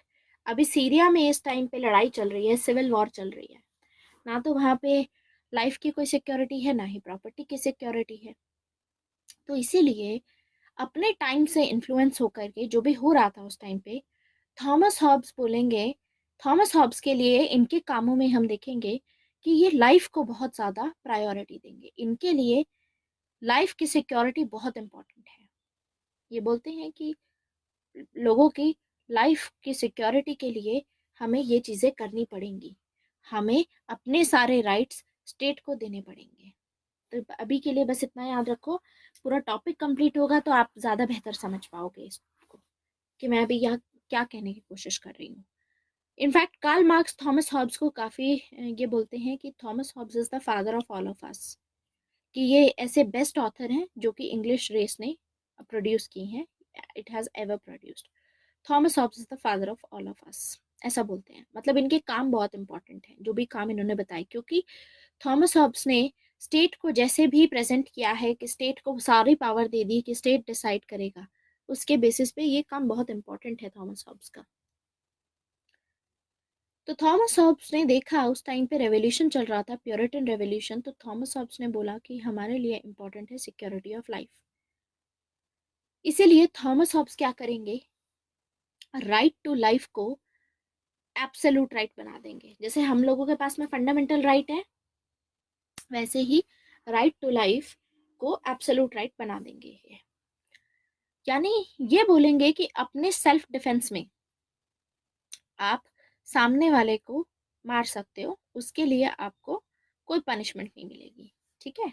अपने सेल्फ डिफेंस में ए एंड बी है, अब ए मार रहा है बी को, मारने की कोशिश कर रहा है, और बी ने क्या किया, अपने प्रोटेक्शन के लिए ए को मार डाला, ठीक है। तो ऐसे में अपने सेल्फ डिफेंस में मारा है ना, अपनी लाइफ को प्रोटेक्ट करने में, तो ऐसे में बी को कोर्ट पनिश नहीं करेगी, क्योंकि ये डिफेंस में है, क्योंकि ये अल्टीमेट राइट है, एब्सोल्यूट राइट है, हर एक इंसान का एब्सोल्यूट राइट है ये। तो थॉमस हॉब्स का कहना है कि लाइफ जो है वो भगवान ने हमको दी है, स्टेट ने नहीं दी है। State is not the source of right, state सिर्फ इस राइट को प्रोटेक्ट करेगा। स्टेट हमारी लाइफ को प्रोटेक्ट करने के लिए जो भी बन पड़ेगा वो स्टेट करेगा, और स्टेट को वो पावर देनी चाहिए, क्योंकि स्टेट के पास में अगर पावर आएगी तभी तो स्टेट हमारी लाइफ को प्रोटेक्ट कर पाएगा, ठीक है। तो यानी किसी भी तरीके से सिक्योरिटी ऑफ लाइफ होनी चाहिए, और वो तभी होगी, थॉमस साहब बोलते हैं, जब स्टेट के पास में पावर आएगी। लेकिन स्टेट के ऊपर है लिमिटेशन। लिमिटेशन ये है कि स्टेट आर्बिट्रेटरी मैनर में किसी भी इंसान की राइट टू लाइफ को डिप्राइव नहीं कर सकता। मतलब स्टेट गलत तरीकों से किसी की लाइफ को वो नहीं कर सकता, मतलब किसी के राइट टू लाइफ को लिमिट नहीं कर सकता। जैसे कि स्टेट ने क्या किया, एक जजमेंट दे दी, कोर्ट ने जजमेंट दे दी without even looking at the evidences. मान लो कोई एविडेंस मिले ही नहीं कि बी ने कि बी ने ए को इसलिए मारा क्योंकि ए उसको मारने की कोशिश कर रहा था, कोई विटनेस ही नहीं था मान लो। तो कोर्ट ने तो ये देखा ना कि बस बी ने ए को मार दिया, तो कोर्ट तो बोलेगी कि बी को पनिशमेंट दो, कैपिटल पनिशमेंट, क्योंकि उन्होंने ए को मारा है। तो ये तो एक आर्बिट्रेरी मैनर हो गई, मतलब आप चांस ही नहीं दे रहे हो बी को ये प्रूव करने का कि ए उसको मारने की कोशिश कर रहा था। तो अगर ऐसा है, अगर स्टेट आर्बिट्रेरी मैनर में अगर सामने वाले को चांस नहीं देता है, ठीक है, उसकी राइट टू लाइफ को इतनी तवज्जो नहीं देता है स्टेट, तो इसका मतलब स्टेट जो है इट कैन उसके अगेंस्ट में आप रिवोल्ट कर सकते हो, तब आप रिवोल्ट कर सकते हो, ये कहना था थॉमस हॉब्स का। यानी अगर आर्बिट्ररी मैनर में स्टेट आपका राइट टू लाइफ को लिमिट कर रहा है गलत तरीकों से, तो फिर आप रेवोल्यूशन ला सकते हो स्टेट के अगेंस्ट में, तब रेवोल्यूशन लाया जा सकता है। लेकिन अगर स्टेट ने रूल बनाया है कुछ कि रूल ये है कि ए अगर इसको मारने की कोशिश कर रहा था, ठीक है, और इसने अगर रूल बनाया है ये चीज, तो what we see is in this case that procedure follow किए हैं, लॉ फॉलो किया है, प्रोसीजर फॉलो किया गया है, और उस प्रोसीजर के अकॉर्डिंग स्टेट के पास में पावर है तब लिमिट कर सकता है। मान लो ए ने बी को मार दिया, ठीक है, और विटनेस भी है, तो प्रोसीजर फॉलो कर रहा है अब स्टेट, तो इसमें ये क्या कर सकता है, ए की लाइफ को लिमिट कर सकता है, इसको डेथ पनिशमेंट दे सकता है, क्योंकि ये प्रोसीजर फॉलो करके किया गया है, आर्बिट्ररी मैनर में नहीं है, बिना एविडेंसेस के नहीं है, ये एविडेंसेस के साथ में है, तब किया जा सकता है डिप्राइव, लेकिन आर्बिट्ररी मैनर में डिप्राइव नहीं कर सकते आप। समझ में आया? राइट टू लाइफ इनके लिए इतनी इंपॉर्टेंट है। जो थॉमस हॉब्स हैं, is the greatest of all individualist. इसका क्या मतलब है? मतलब ये इंडिविजुअल्स पे ध्यान देते हैं। अभी तक हमने जितना देखा था, प्लेटो एंड एरिस्टोटल के बारे में जब हमने देखा था, एंड मैकियावेली के बारे में भी देखा था, तो वो लोग क्या बोलते थे, इनका कहना था कि state is prior to individual, कि स्टेट पहले आता है, इंडिविजुअल बाद में आता है, ये प्रायोरिटी देते थे स्टेट को। लेकिन अब थॉमस हॉब्स आए हैं, थॉमस अब हॉब्स बोलते हैं कि मैन ज्यादा इंपॉर्टेंट है स्टेट से, मैन की लाइफ ज्यादा इंपॉर्टेंट है स्टेट से, इसीलिए मैन की लाइफ को प्रोटेक्ट करने के लिए स्टेट आया है, सेल्फ इंटरेस्ट इज सुप्रीम, ये कहना है इनका। क्लियर? स्टेट कम्स फर्स्ट, ये तो इन लोगों का कहना था। थॉमस हॉब्स का कहना है मैन कम्स फर्स्ट। तो इंडिविजुअलिस्ट हैं, ये इंडिविजुअल को प्रायोरिटी देते हैं। यहाँ पर जितनी बातें लिखी गई हैं वो सभी बातें एक एक करके समझ में आई। अब आगे चलते हैं, थॉमस हॉब्स का पर्सपेक्टिव समझेंगे और थॉमस हॉब्स की मेथोडोलॉजी समझेंगे। पर्सपेक्टिव क्या है थॉमस हॉब्स का? पर्सपेक्टिव है इनका, मैकफर्सन है, एक थिंकर है मैकफर्सन। मैकफर्सन थॉमस हॉब्स को बोलते हैं कि Thomas Hobbs is a scholar of bourgeoisie class. ये बुर्जुआजी क्लास को सपोर्ट करते हैं, कि ये कैपिटलिस्ट क्लास को सपोर्ट करते हैं, क्योंकि ये मटीरियलिस्ट है, ये मैटर पे ध्यान देते हैं, मटीरियलिस्ट है, ये यूटिलिटेरियन अप्रोच फॉलो करते हैं। यूटिलिटेरियन मतलब यूटिलिटी के हिसाब से, यूजफुलनेस के हिसाब से देखेंगे कि क्या चीज फायदेमंद है, उसके बेसिस पे ये देंगे। थॉमस हॉब्स जो हैं, ये बिलोंग करते हैं सोशल कॉन्ट्रैक्ट ट्रेडिशन पे। अभी ये यूटिलिटेरियन अप्रोच को हम डिटेल में अभी डिस्कस करेंगे, सो अगर ये अभी भी फिलहाल नहीं समझ में आई हो तो यू हैव टू वेट, जब पूरा टॉपिक खत्म होगा तो सार जितना सब कुछ है वो सारा समझ में आ जाएगा। सोशल कॉन्ट्रैक्ट ट्रेडिशन से बिलोंग करते हैं। सोशल कॉन्ट्रैक्ट ट्रेडिशन क्या होता है? सोशल कॉन्ट्रैक्ट, कॉन्ट्रैक्ट क्या होता है? कॉन्ट्रैक्ट दो पार्टीज मिलकर साइन करती हैं, तो थॉमस हॉब्स भी यही बोलेंगे कि कुछ पार्टीज होंगी, लोग मिलकर के साइन करेंगे कॉन्ट्रैक्ट, कॉन्ट्रैक्ट साइन करके लोग स्टेट बनाएंगे। तो यानी इससे पहले जब हमने प्लेटो और एरिस्टोटल देखा था, तो हम क्या देखते थे कि ये लोग बोलते थे कि स्टेट ऑर्गेनिक है, स्टेट नेचुरल है, स्टेट अपने आप आया है, राइट, स्टेट नेचुरल है, स्टेट को मैन ने बनाया नहीं है। लेकिन थॉमस हॉब्स बोलते हैं अपने सोशल कॉन्ट्रैक्ट से कि स्टेट को बनाया गया है मैन के लिए, स्टेट को मैन की नीड्स को फुलफिल करने के लिए बनाया गया है। तो थॉमस हॉब्स मैकेनिस्टिक व्यू लेते हैं। मैकेनिस्टिक व्यू क्या होता है? मैकेनिस्टिक व्यू होता है मशीन के जैसा, जैसे मशीन होती है ना, मैकेनिस्टिक वर्ड आता है मशीन से, कि स्टेट एक ऐसी मशीन है जो कि मैन की नीड्स को फुलफिल करती है। जैसे जैसे इकोनॉमिक सिस्टम चेंज होगा, दूसरे लाइफ ऑफ स्फीयर्स भी चेंज होंगे। अब आप देखो, मेडिवल एज में कौन सा सिस्टम प्रेवलेंट था? मेडिवल एज में कौन सा इकोनॉमिक सिस्टम था? फ्यूडलिज्म, जहां पर फ्यूडल लॉर्ड्स थे, राइट। अब आई है मॉडर्न एज, मॉडर्न एज के साथ में साइंस उभर करके आई है। सो अब जो सिस्टम होगा, यहाँ पे आएगा कैपिटलिज्म। पहले हम देखते थे जो लॉज बनाते थे, अलग अलग लॉर्ड्स जो होते थे अलग अलग लॉज बनाते थे, तो यहाँ पर मल्टीप्लिसिटी होती थी लॉज की, मतलब मल्टीपल लॉज होते थे, कंफ्यूजन होता था लॉज के बीच में। लेकिन जब कैपिटलिज्म आया, कैपिटलिज्म किस चीज पे काम करता है? कॉन्ट्रैक्ट बेसिस पे काम करता है, कॉन्ट्रैक्ट पे काम करता है। मतलब एक डॉक्यूमेंट होगा जो दोनों पार्टी साइन करेंगी, और उसी की चीजें, उसी के लॉज, उसी पे जो भी लिखा हुआ है वो सब फॉलो किया जाएगा, राइट। कैपिटलिज्म कॉन्ट्रैक्ट पे काम करता है।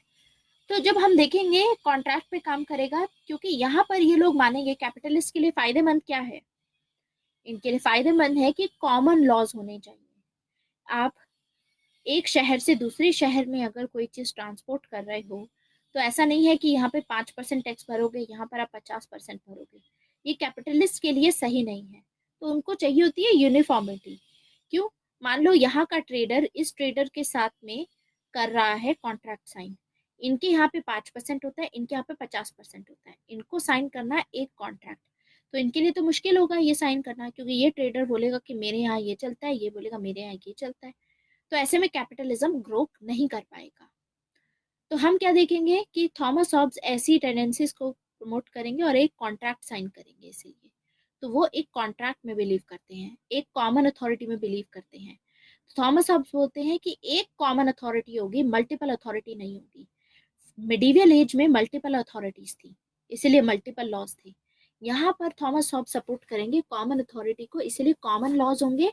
तो कैपिटलिस्ट क्लास के लिए ये फायदेमंद होगा। ठीक है, तो he belongs to social contract tradition. समझ में आया? थॉमस हॉब्स इसीलिए पहले ऐसे थिंकर हैं जो कि राइट टू लाइफ को सपोर्ट करते हैं।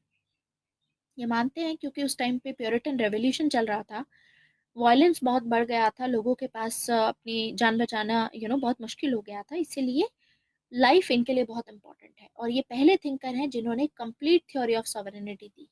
ये बताएंगे कि चाहे कोई भी मैटर हो, सारी पावर किसके पास में है? एक सुप्रीम पावर है, वो है स्टेट। ये स्टेट को सारी पावर देंगे।